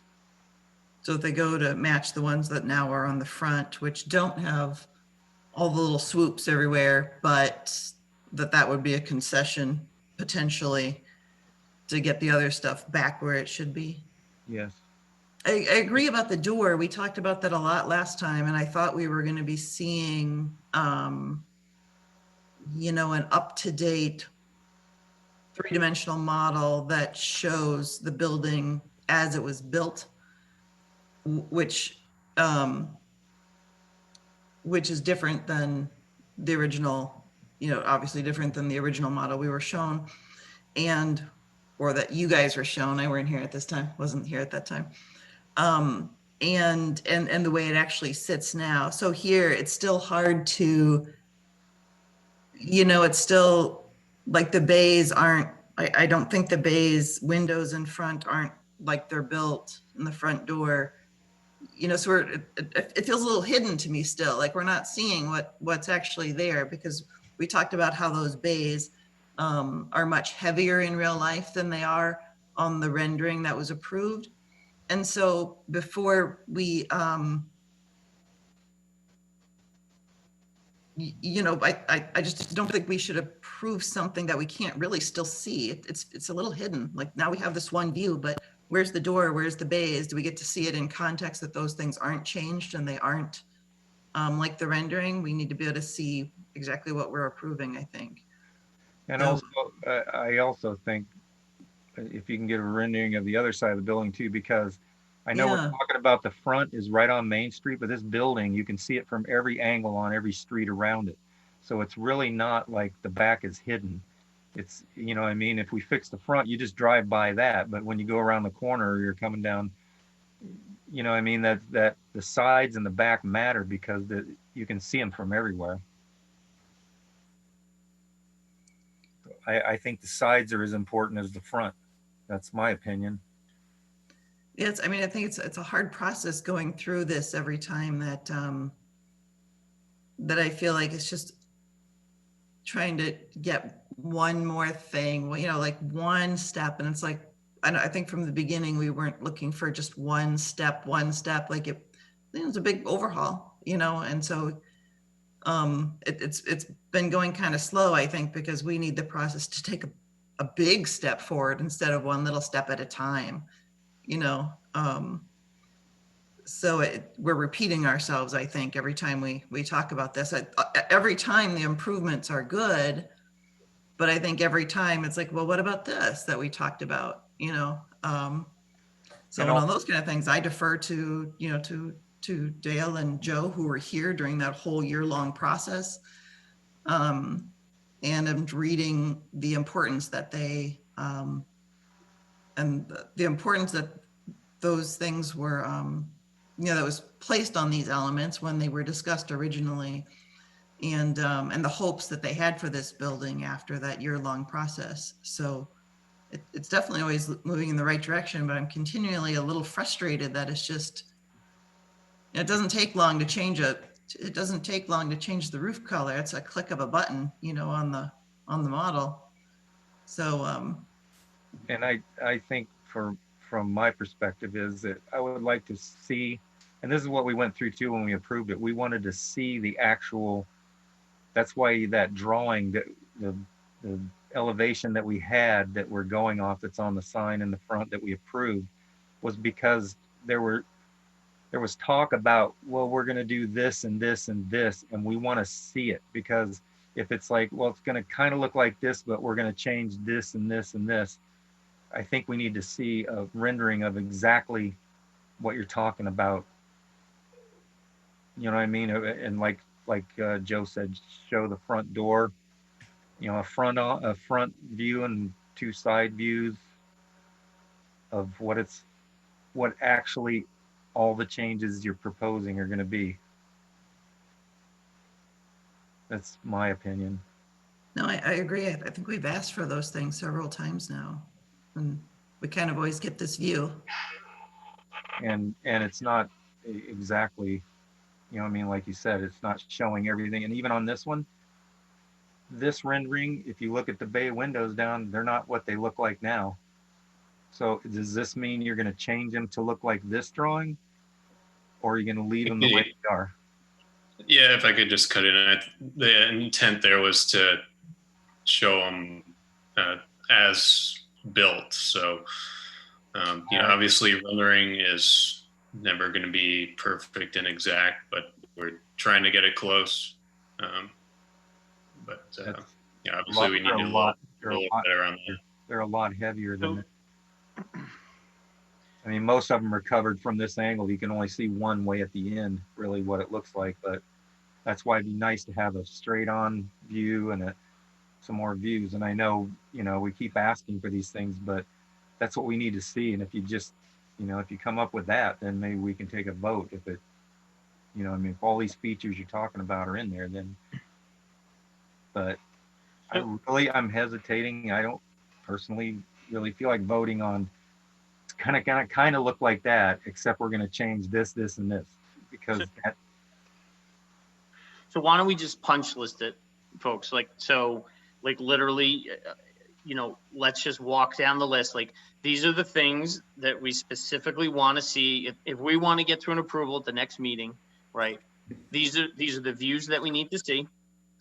And these are the specific things that we're expecting to be addressed in the next revisions. So we'll just get really list focused here, right? Or is the rest of the board is this an approach we want to take, guys?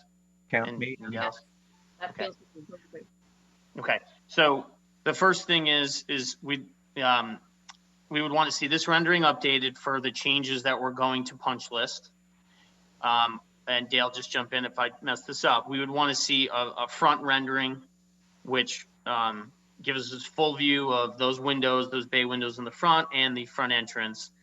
And I think the ask would be that in that rendering, if we really want to get to a final approval at this next meeting, the comments from the last meeting about the door and the windows around that door would need to be addressed in that rendering so we could see exactly what is going to happen to that door, to the bay windows, and there's no question, right? So I think this rendering, a front-on rendering. Dale, what other renderings would we want? Well, I'd like to see the other side of the building too, because that's huge. That's the yeah. So that would be this side of the building here. This far side is what you're saying. You can see that. The opposite. We can't see over. Yeah, by the you bank. Can you see the arrow I drew? Can you guys see the image? By the bank. Yeah, by the bank. Just There's three main sides that are visible from areas of the town, right? Obviously, very few people can see the back, but the three sides, we should be able to see elevations of those, rendered elevations, as was, I'm sure, presented originally. We should be able to see them again, so we know what it is we're approving. Right now, I don't have no idea what I would be approving if we voted today. And also, if it can be specifically, just so we know, as a technical issue, I guess, but the drawing is specifically numbered or named in a certain way that we can refer to that drawing of that day. So we don't end up having to, we've had so many different drawings. Yeah. To make sure that everybody knows this is the drawing that we're going to be. And I understand everybody's frustrated and this has taken a long time, but if it would have been built the way it first was approved, we wouldn't even be here. So we're trying to, I think we're trying to do what we can to get as close as we can and get to somewhere where we can all be somewhat happy with it. Okay. So the rendering ask is clear. Basically, this rendering, a front rendering, these renderings would be reflective of the items that we are going to punch list out that we'll agree will be addressed. And additionally, we'd want to see, basically we want to see all the sides of the building in a rendering. That's the ask from a rendering list. All right. So moving from there, sounds like it was agreed that the I'm going to call them metal dormer roofs. Yeah. So these will be the new renderings will show these with the metal finishing. The shade, the color should be exactly what we're going to get in the final building. So whatever goes into the rendering, I understand like renderings are not exact from a color perspective, but I think you understand what I'm driving at. We're not going to see a flashy copper and then end up with a bronze, right? That's the gist of what I'm getting at. So we'd want to see that addressed. Can I ask a quick question on that? And sure. Maybe it's for Dan. So on the plans that were approved, I thought the copper was only on the facade. Meaning the front piece here, Phil? Yeah. Dan, do you remember? Do we have that written at first? I'd say on the construction documents, I had the metal roof everywhere. Yeah.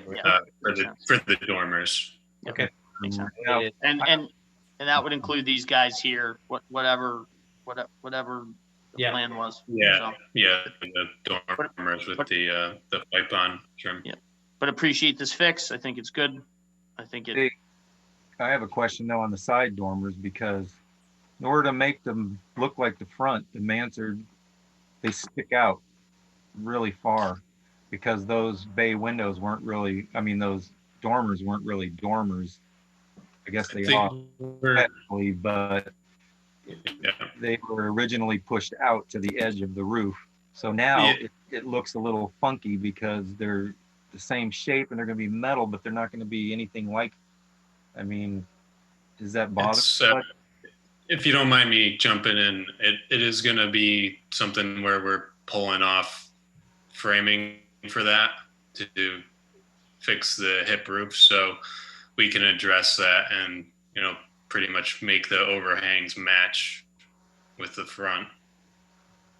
So what you're saying, Dale, is that originally those windows came out to the like the front is wall now, as they do on the front. And yeah. So here now by fixing them and making that overhang a more appropriate size, you're basically getting rid of the dormer roof. It's going to be tiny, right? Is that? I don't know if they can do it the same, because it goes right up to a point there. So You've got a foot and a half of overhang versus like 6 inches or something, right? Yeah, and then if you cut that overhang in half, you're going to cut the height down in half, or so it's not going to match. I don't know how you would fix that. I think there's a balance that could be achieved there. Okay. Yeah, so I think it's a matter of studying it, not just doing it, but studying it in terms of the design. What's the right solution? Because we really have, there's supposed to be one kind of dormer, and this project has 2 kinds of dormers now. Yes. And so if you can address that and put in there what you're proposing with the metal roof to match the sides, but not really match, and so we can see that and see if it works. Yep. And so then moving down, so we talked about these, we talked about the renderings. I think there's consensus that these boxes here, the ones over the windows here, you guys are seeing my annotations, right? Yep. Like these will go. Just all siding. Yep. So I think that. And you got the white trim. I see you got the white trim around the windows. You've addressed a lot of the stuff. The railings look better. Yeah, the railings have been addressed. Roof vents. So I guess from a shingle color perspective, this is the proposal. What do you, Tricia?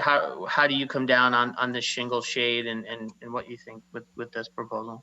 Well, like you said, I mean, online it's really hard to look at. On my screen, I have the original one up, and rendering wise, I think it's close. But we know even on these renderings, the building looks much more creamy than the actual building, which has a little tinge of green in it. Kind of, it could be just the photographs or just how it's looking.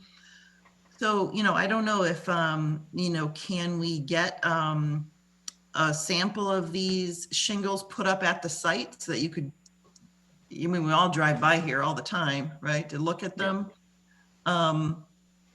Because it's hard, and we may be having to do color choices obviously from other projects during this COVID time, not in person.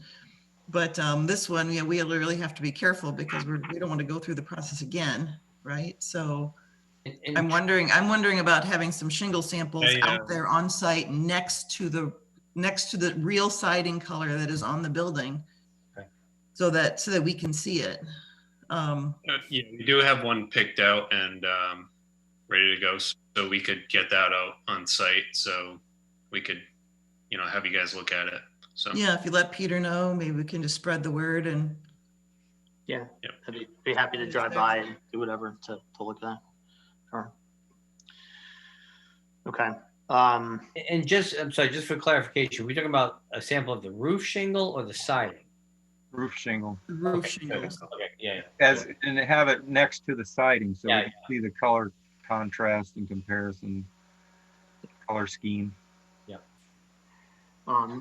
So I do also notice this revised detail here above these windows. I mean, I think it does look okay. I'll defer to better minds on that in terms of how that works, finish and design and architecturally. But do you guys have anything on that you want to comment to my other board members? No, So- I I think it just have a looks hard time seeing it on this. Right. So oh, thank you. That's great. That's great. So yep, I'll raise this stuff. See, I personally, I think that looks better than the heavier beams under there because it just kind of boxes it in more. I mean, with the heavy bay windows, simulated bay windows. So personally, that looks fine to me. Hmm. But I'm not the expert. Oh yeah, okay. I have the photograph up now on my other screen. So yeah, I mean, it does look a lot. It looks more like the, you know, like the original. Like I said, it's a little hard to, it's a little hard to tell, you know, always looking at an angle between on the photograph I have of the existing site, you know, you're looking at over a construction fence, and here we're at an angle, and so, but it definitely looks, it's definitely an improvement. You know, it's because it's toward the original. the white brightens it because it's naturally darker because of where it is. So I think it catches light and helps. So I guess what does the rest of the board think on the these finishes here above these bay windows? Like, again, what's currently there is what it looks like a metal or some kind of a harder finish. It looks kind of like what the idea was for the top, the third floor overhangs. And this image looks like it's been replaced with a shingle that's consistent with the shingle on the top of the building. I think personally the metal will be better. They're not that big, and if you put a bunch of shingles on there, so what if you did white, somehow white trim? Does that just get lost? I'm well over my skis here. I'm just saying it's a darker space, right? There's no, I don't know. So Joe, what was on the approved rendering for those? Yeah, I'm sorry, I'm blanking right now. I can't remember that piece. What were you? Here's the original approved rendering. Can you could you flash it for a second, Dan? I don't have it at arm's length. Can you guys see it now? We're still seeing the rendering that we've been reviewing together. So it's probably on your other screen or something. I don't know. Or see your mouse. Yep.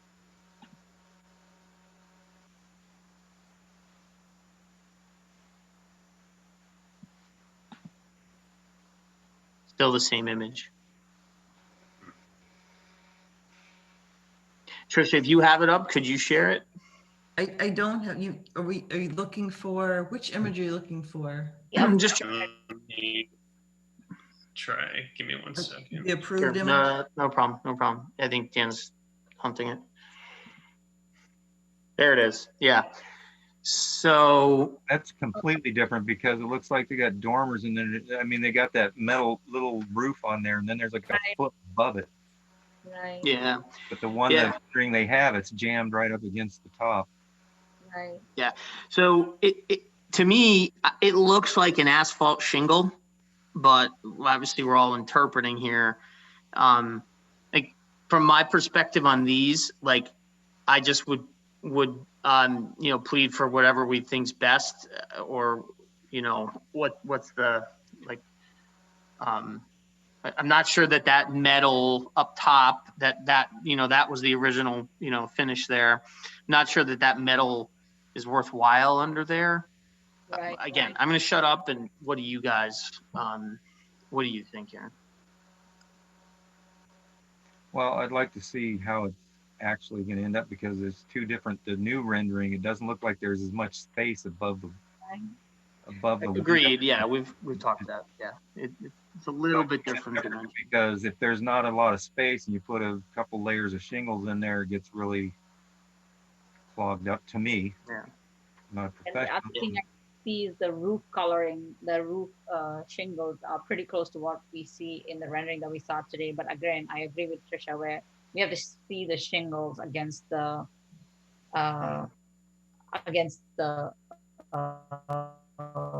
front of the building, right? So yeah, we see samples. So I think if I'm hearing folks is it's if we see the proposed shingle samplings against the building and look at that and get comfortable with that, it sounds like that it sounds like there's an inclination towards the above these bay windows being asphalt shingles that tie with the asphalt shingles on the roof of the building. Yeah. Yeah, I think so. Okay. You can draw it in and we'll look at it. Sure. I think what was actually built was the metal, and I think the intent could be to match the dormer if we want to go that route. But I would prefer that. Sorry, say again. I would prefer that. I think. Okay.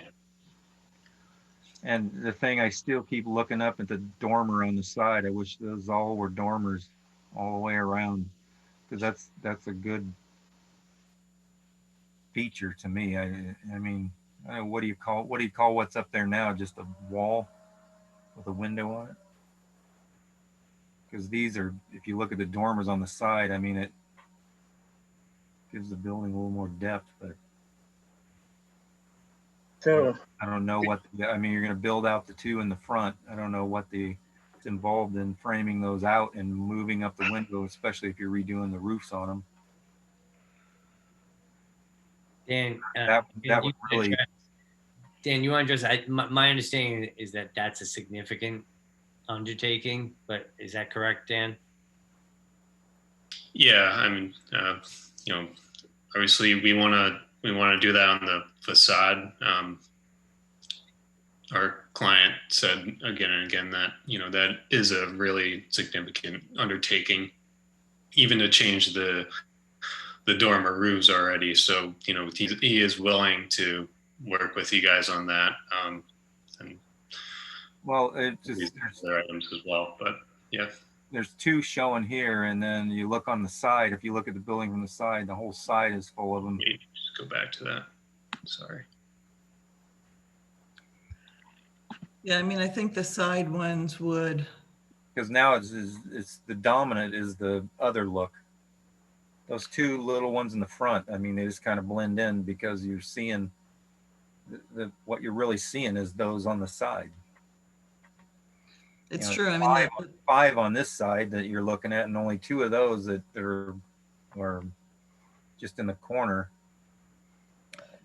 I think I think to look at, fixing, look at pushing the roofs. I think the biggest problem with those dormers, granted, number one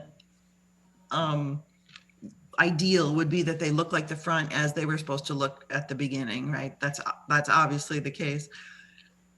Given that the inside is all but finished, supposedly there's huge waterproofing issues and all kinds of things that have to, when you make a change like that to the roof, to the outside siding, to whatever drainage is in place at the base of those windows, it's just like it is a lot of work. And I'm not saying that's our problem, because it's not. But I'm willing to look at, I think the problem can be eased by doing something with those roofs, because the overhang on those non-dormers is ridiculous, right? It just looks, it's like false eyelashes, right? It's so obviously wrong. And so I'm willing to look at how can we address that big problem differently, where it still has to be repaired, but can it be repaired with a, potentially a median solution? And I don't think it'll obviously still be different. It still won't be the ideal, but it's not going to stick out like it does now. And it's going to stick out even more once they put the metal thing on top of the front eaves, right? Yeah, it's going to accent it. Yeah. I'm willing to, I mean, if they change the overhang, I'm not sure. I think it might potentially just going to its own system.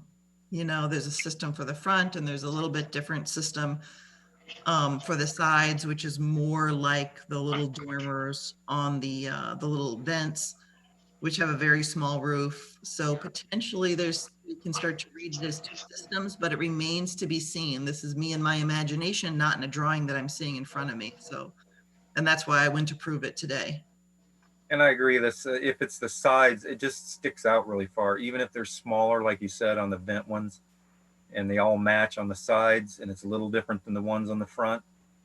That could work for me. Yeah. It's just, it looks like a duck bill hanging out. I mean, it's just agree. Really, yep. It's really. Yeah, on the side ones, I'm willing to try to find a compromise there, along the lines of what Tricia and I think and Dale are saying as well, in terms of how to resolve that. Same style, just a little bit, a little smaller. I appreciate that. That's the one major concession we were hoping we could work out with you guys, because that is a huge undertaking. Yes, but they just need to not stick out so far. And like you said, they're far away from the front. So and then you got the vent ones that are a different size also. So if you can just make it smaller, but the same style. Sure. So writing all this down, right, to include this in your next drawing. We are. Dan, I'm writing it down. Dan, are you getting this too? Yep. Okay, so we've talked about the punch list of renderings we'd like to see. We've talked about the punch list of things we'd like to be addressed. I think, the biggest piece that we really can't provide feedback on, definitive feedback on here, is that front door because of the limitation of the view. So as I said, I do think we did provide feedback on the front door as built, as it exists today in our last meeting. And so I do think there was feedback there. And I think if that feedback can be incorporated into the renderings that we're going to see at the next meeting, in the spirit of that feedback's, taken and addressed in these proposed final renderings, I think that reasonably we should be able to get there. We'll see on the front door. Is there anything that I've missed in this walkthrough? Any other points that folks want to address? And feel free to jump in there. I'm not thinking of any. I mean, there was some question about the window sizes, but we're looking at this as a new thing, and I think it looks fine the way the windows are. As long as they have that white, the white really helps around the outside of them. I mean, I think that the depth at which things were not like the drawings is actually far beyond the things that were actually changing back. So how it got to that point, I couldn't possibly say.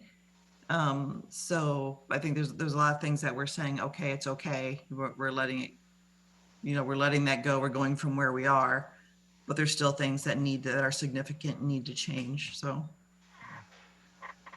Anyone else have comments on the little punch list? Can I ask a question on the front door? So right now we've got a double door, and I'm just wondering, in sort of this COVID world, is a double door preferred so you have an in and an out essentially? The original was a single door, and we can do what the board wants, but I'm just wondering if that's. It was a single door, but it had transoms and side lights, sure. side windows. It may have been a single door, but there was some substantial additional windows around it that made it really feel like the central entrance to the building on Main Street, right under 120, 128 Main. Yeah, I acknowledge that. I'm just wondering if Well, I think because with the talking about the COVID thing, if someone's coming in and out and the doors are right next to each other, they're not 6 feet apart anyway. So, you know what I mean? You're going to be. I'm just throwing it out there, because I'm fine either way. I just wanted to see if you guys had any, preference on that. I mean, COVID's changing the world, but I'm not sure that, we're at that point yet where I don't know, designing the building around it necessarily, right? But my point is that you're not going to get much different distance, more distance between two people. Maybe they don't come head on, one coming in, one coming out, but usually someone will open the door and let the other one pass.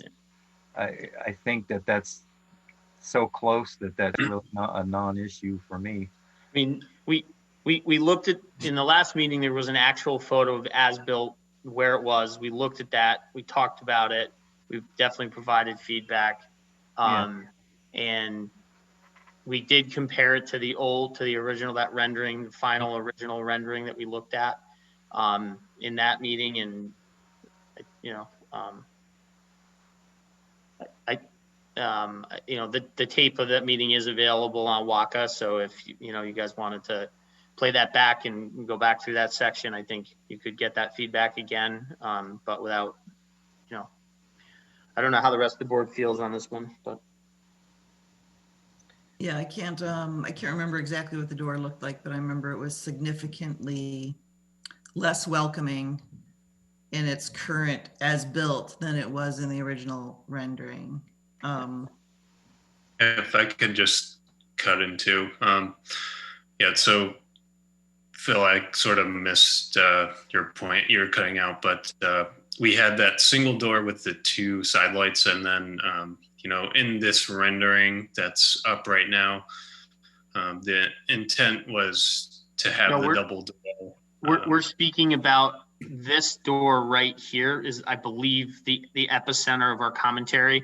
I don't think we particularly looked or talked about that door. So that's not the door we're making reference to. It's the front door.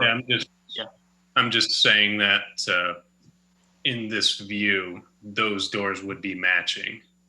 And if you're caring about the amount of natural light coming through the door, compared to a single door with the two side lights, the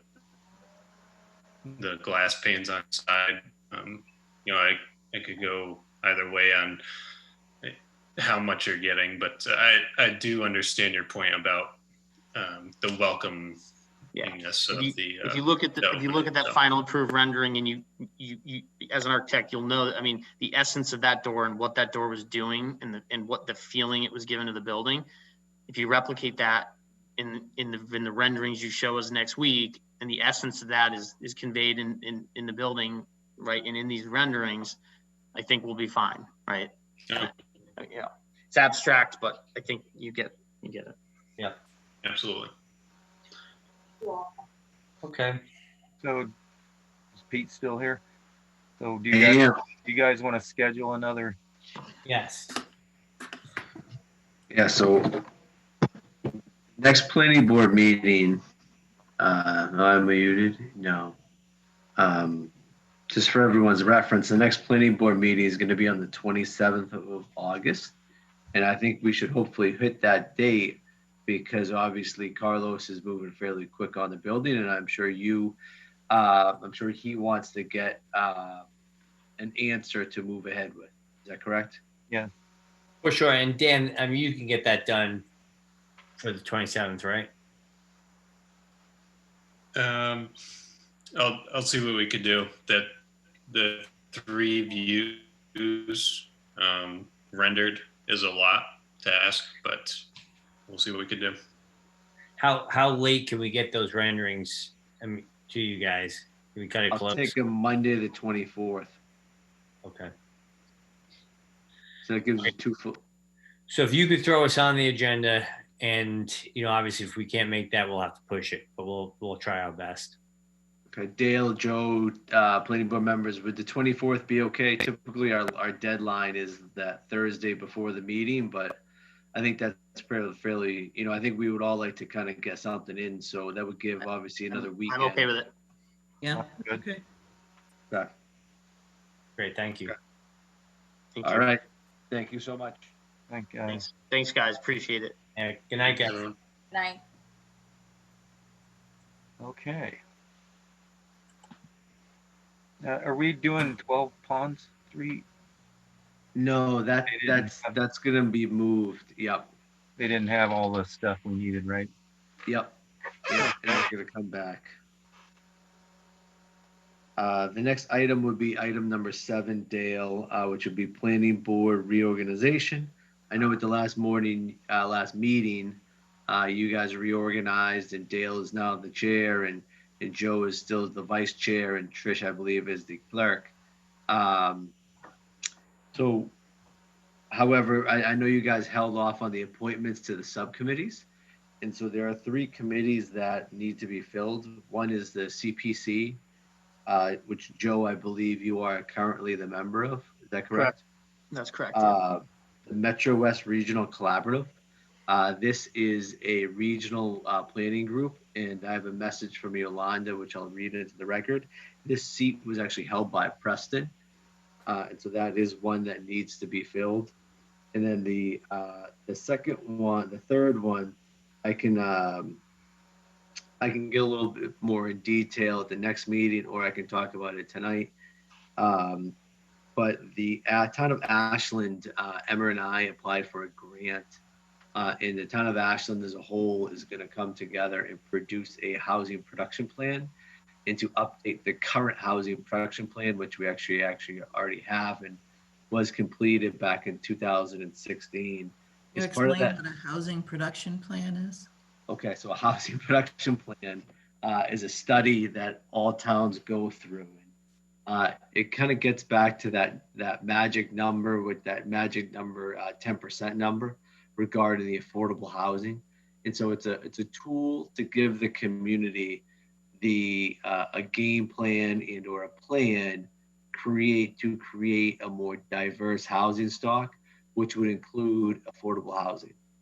And so as part of Massachusetts 40B, or 40B general law, everyone knows 40B, which is really a permitting mechanism for what's known as comprehensive permits. As part of that, you have housing production plans. And so a housing production plan is best practice, I would say, for all communities to reach that goal of having a 10% affordable housing. It's basically like Ashland's way of saying, this is the roadmap we lay out to go towards that 10%. And as long as we're following that trajectory and moving in that direction, and we're on the plan, or we're trying to stay on the plan, while you're on that plan and on the course, you can get protection from 40Bs.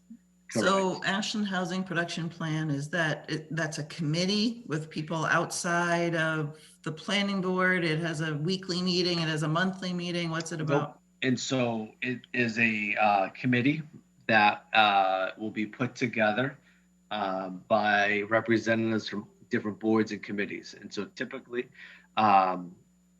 housing production plan committees or steering committees has a representative from the school committee, from the Board of Selectmen, from the planning board, from the housing production, the Affordable Housing Trust.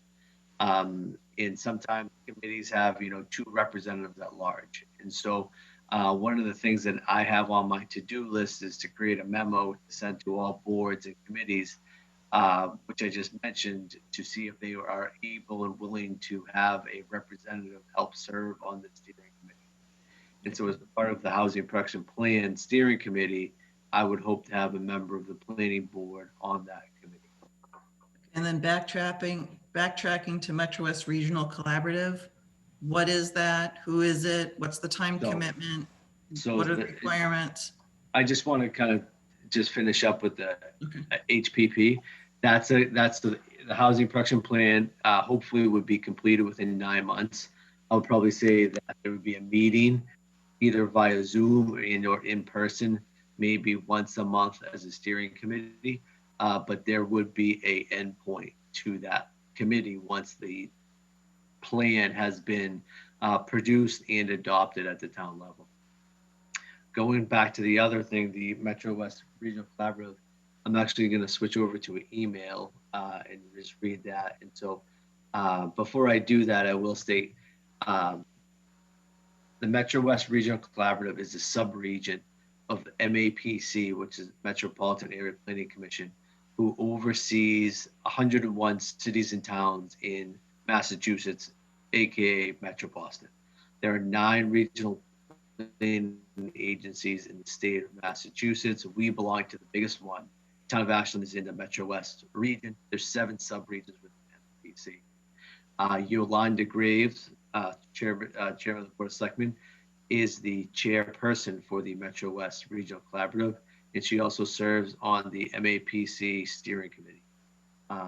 And so MAPC's Metro West Regional Collaborative meets typically once a month in the morning. It is typically in a town hall. The town of Ashland has hosted the meetings.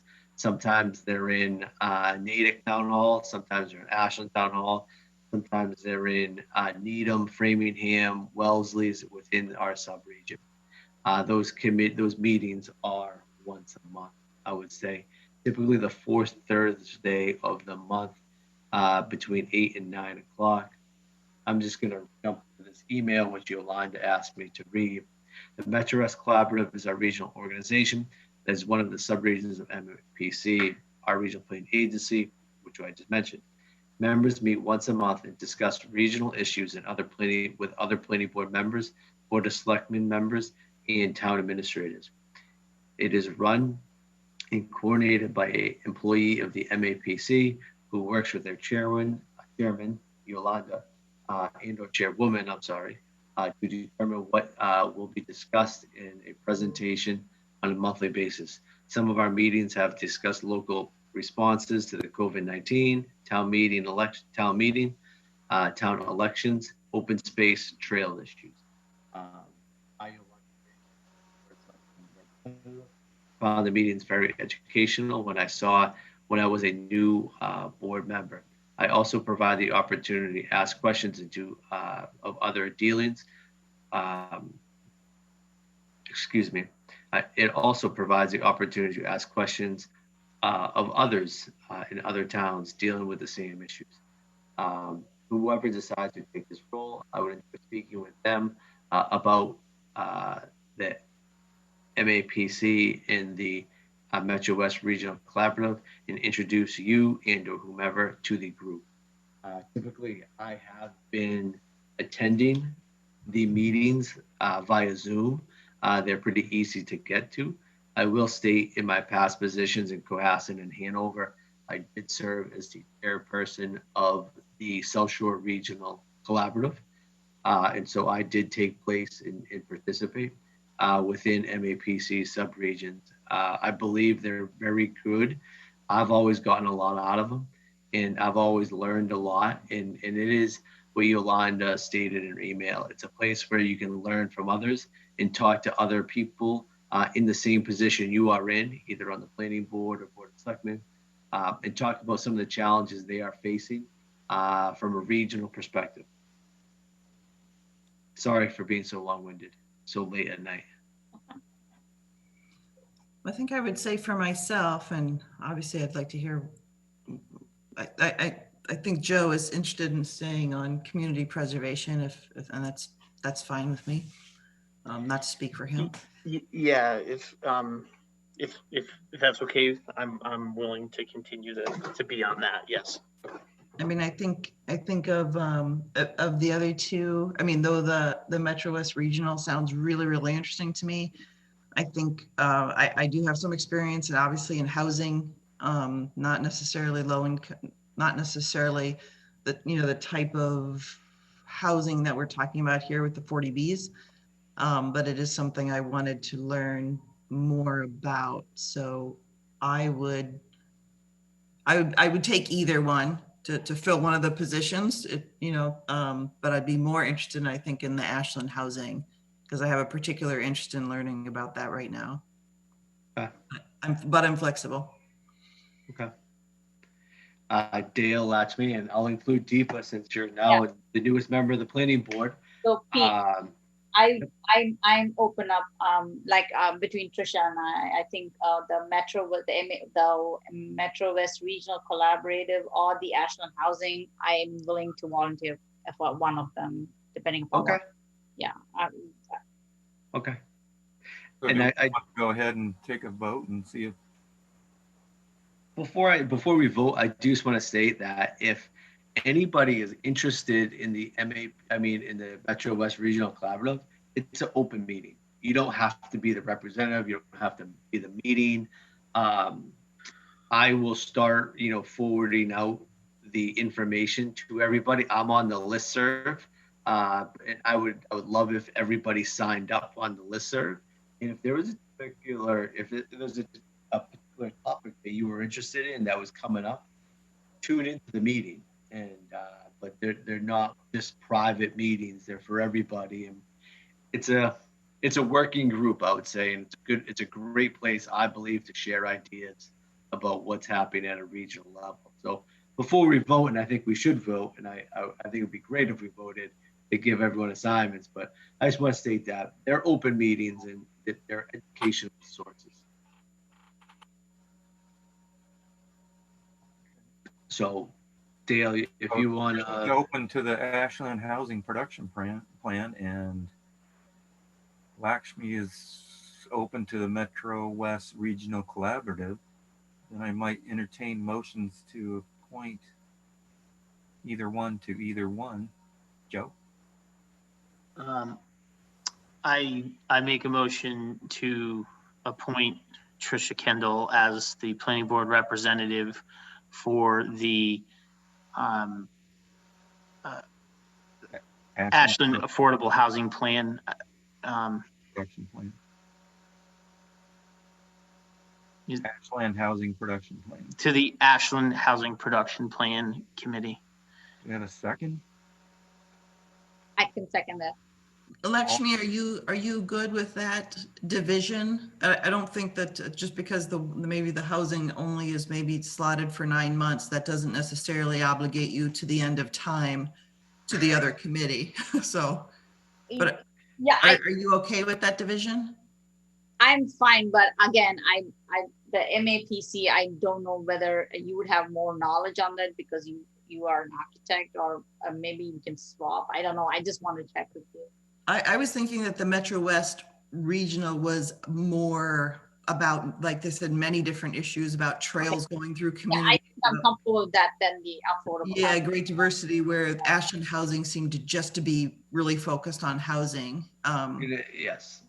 So the Ashland Housing Production Plan is going to be highly focused on housing. It's going to be taking the plan that the town already created in 2016, updating it. And we also have a grant, also part of the grant and the matching grant that we receive from MAPC, and part of the funds that are being provided by the Ashland Housing Trust will be to develop an inclusionary zoning bylaw, which will be hopefully one of the products that come out of this process. I would say that the Metro West Regional Collaborative is a monthly meeting, and it could have a range of topics, from transportation improvement projects within the district to trail development to how COVID-19 responses to how we holding public meetings, X, Y, and Z. And really is about learning rather than having to bring something to the table. But I think I'm suited for that much. It's more learning, so that'd be good for me. Okay. Yeah, I think I'll. Is MAPC more a policy kind of focused? It can be, yes. Yeah, it can be very broad, but yes, they have a policy.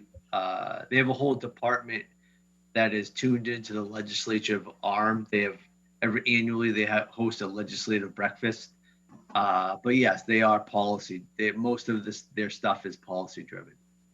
And Pete, you said that we can choose what to tune in and what not to tune up, like go for, right? Okay. Yeah, I think I'll take that. So just, we do have a motion that was made and seconded to appoint Tricia. Chair, do you want to call for a vote? I was just going to. Okay. So all in favor of appointing Tricia to the Ashland Housing Production Plan? Roll call. Tricia Kendall, aye. Lakshmi Krishnan, aye. Joe Rubertone, aye. Dale Buchanan, aye. That passes 4-0-0. Then I guess I'll entertain a motion to appoint Lakshmi to the Metro West Regional Collaborative. So moved. All the roll call. Tricia Kendall, aye. Lakshmi Krishnan, aye. Joe Rubertone, aye. Dale Buchanan, aye. That passes 4-0-0. And you got away with not signing up for anything, Dale. Oh, I'm signed up. I'm signed With up. all those years as clerk. You see me shaking over here like, what's going to happen? I'm in pretty deep right now. Okay? Joe's helping me out. Thanks, Joe. Deborah is raising her hand. Can I ask you another question? Yeah, go ahead, Deborah. I'm curious why Deepa doesn't get to vote. Because she's not sworn in yet.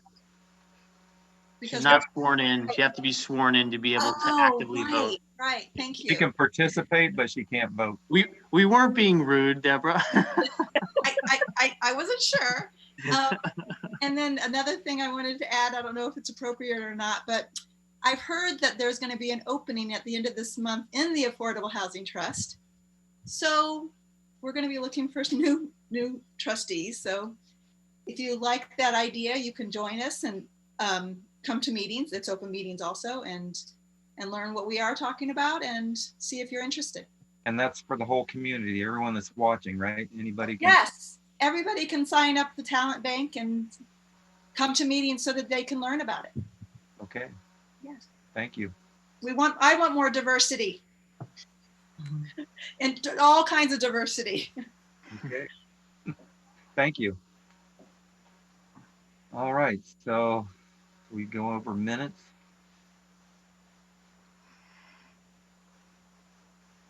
And when do they get their new name tags? Oh, do we have to appoint Joe again? No. Oh, yes. I think you need to, yeah. So Yeah. I'll entertain a motion to reappoint Joe to the Community Preservation Committee. So moved. Seconded, I'll second it. All in favor, roll call. Tricia Kendall, aye. Lakshmi Krishnan, aye. Joe Rubertone, aye. Dale Buchanan, aye. That passes 4-0-0. Joe is back in business. Congratulations, Joe. Thank you. Mr. Chairman, a positive thing, if I can say, please. Quickly, thank you. Yes. At least you're having fun at the end of this meeting. Right now, you're getting all loose. And Deepa, welcome. And Lashkimi, hoping getting that name right by the time you get done. Everything's going well, and this meeting was one of the smoothest meetings, a back and forth, a people being on the same line with the clients. This is what I've been looking for, and I'm understanding this is going to get better. Thank you. Thanks, Mark. Mark. 9:41. We're going to go over some minutes. There's two sets of minutes, one from June 25th and then one from July 6th. Let's go over the June 25th minutes, if everybody's okay with that. Do you all have them, or have you gone over them? Is everybody good, ready to go? I'm going over them right now, sorry. Okay.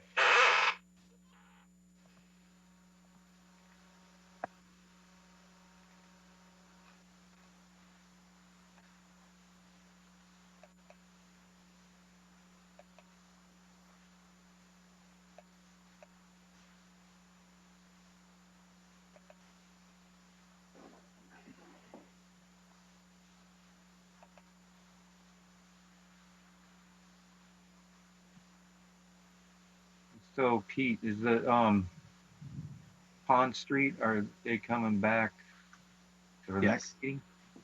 Hopefully, yeah. I talked to Charlie. I've been in communications with Charlie. Hopefully he'll be back on the agenda. He said he wasn't ready yet. Okay. And I have to apologize because I see in the meeting minutes in June, a discussion of the downtown zoning grant, including something about the survey. So I'm just going to put it down to COVID-19 brain that did not, yeah. That's pretty brave. You didn't even have to bring that up. No, it's right there. It's black and white. I missed it. It's okay. There's gonna be plenty of opportunities. You know, The post Preston era, everything's going to be different.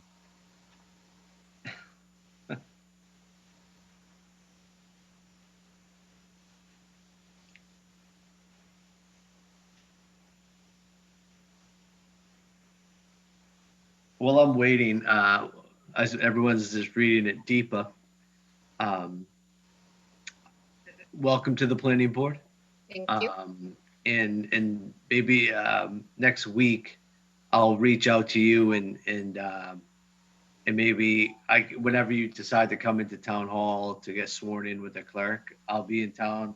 Actually, I know I'll be in town hall next Monday and Tuesday. So if you want to have a cup of coffee or grab lunch, I'm more than happy to do so. Sure. From Monday onwards, I start to go back to office. So Monday, Tuesday, I'm in Boston. So I'll have to figure out my time. So next week is the first time after 6 months I'm going back to office. So I'm expecting Monday, Tuesday is going to be a real long days. Okay. Well, I'll catch you the week after then. Yeah, no, Wednesday, Thursday I'm here. So I'll probably figure a time if I don't meet you on Monday, Tuesday. Okay. I'm going to actually be out of the office on Wednesday, Thursday, Friday. I'm taking some vacation days. So, but we'll touch base, I'm sure. Sure. Okay. Is it okay if I sign out? Yes. And Pete, I would like to join the meet if you guys meet too. Okay. I think we tried to do it and you were going on vacation. I was going, and I'm going back on vacation.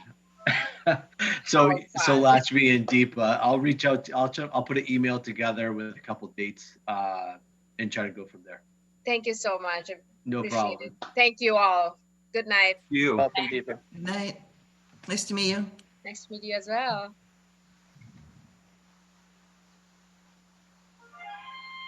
Everybody okay with the minutes from June 25th? Yep. I thought they looked good. You want to make a motion?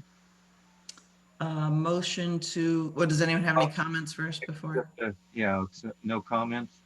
Motion to approve the June 25th meetings as submitted.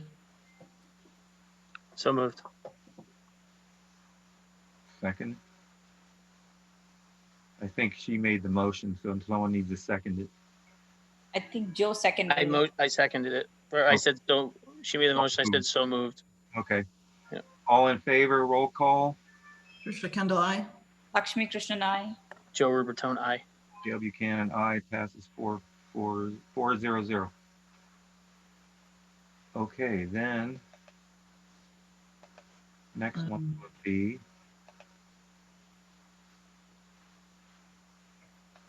July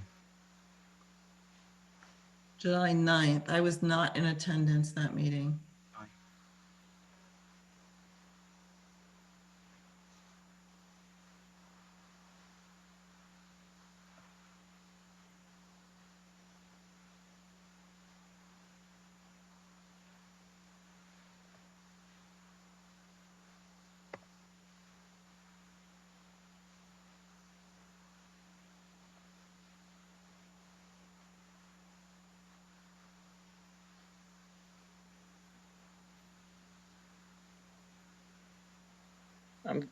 I'm good with these. Good.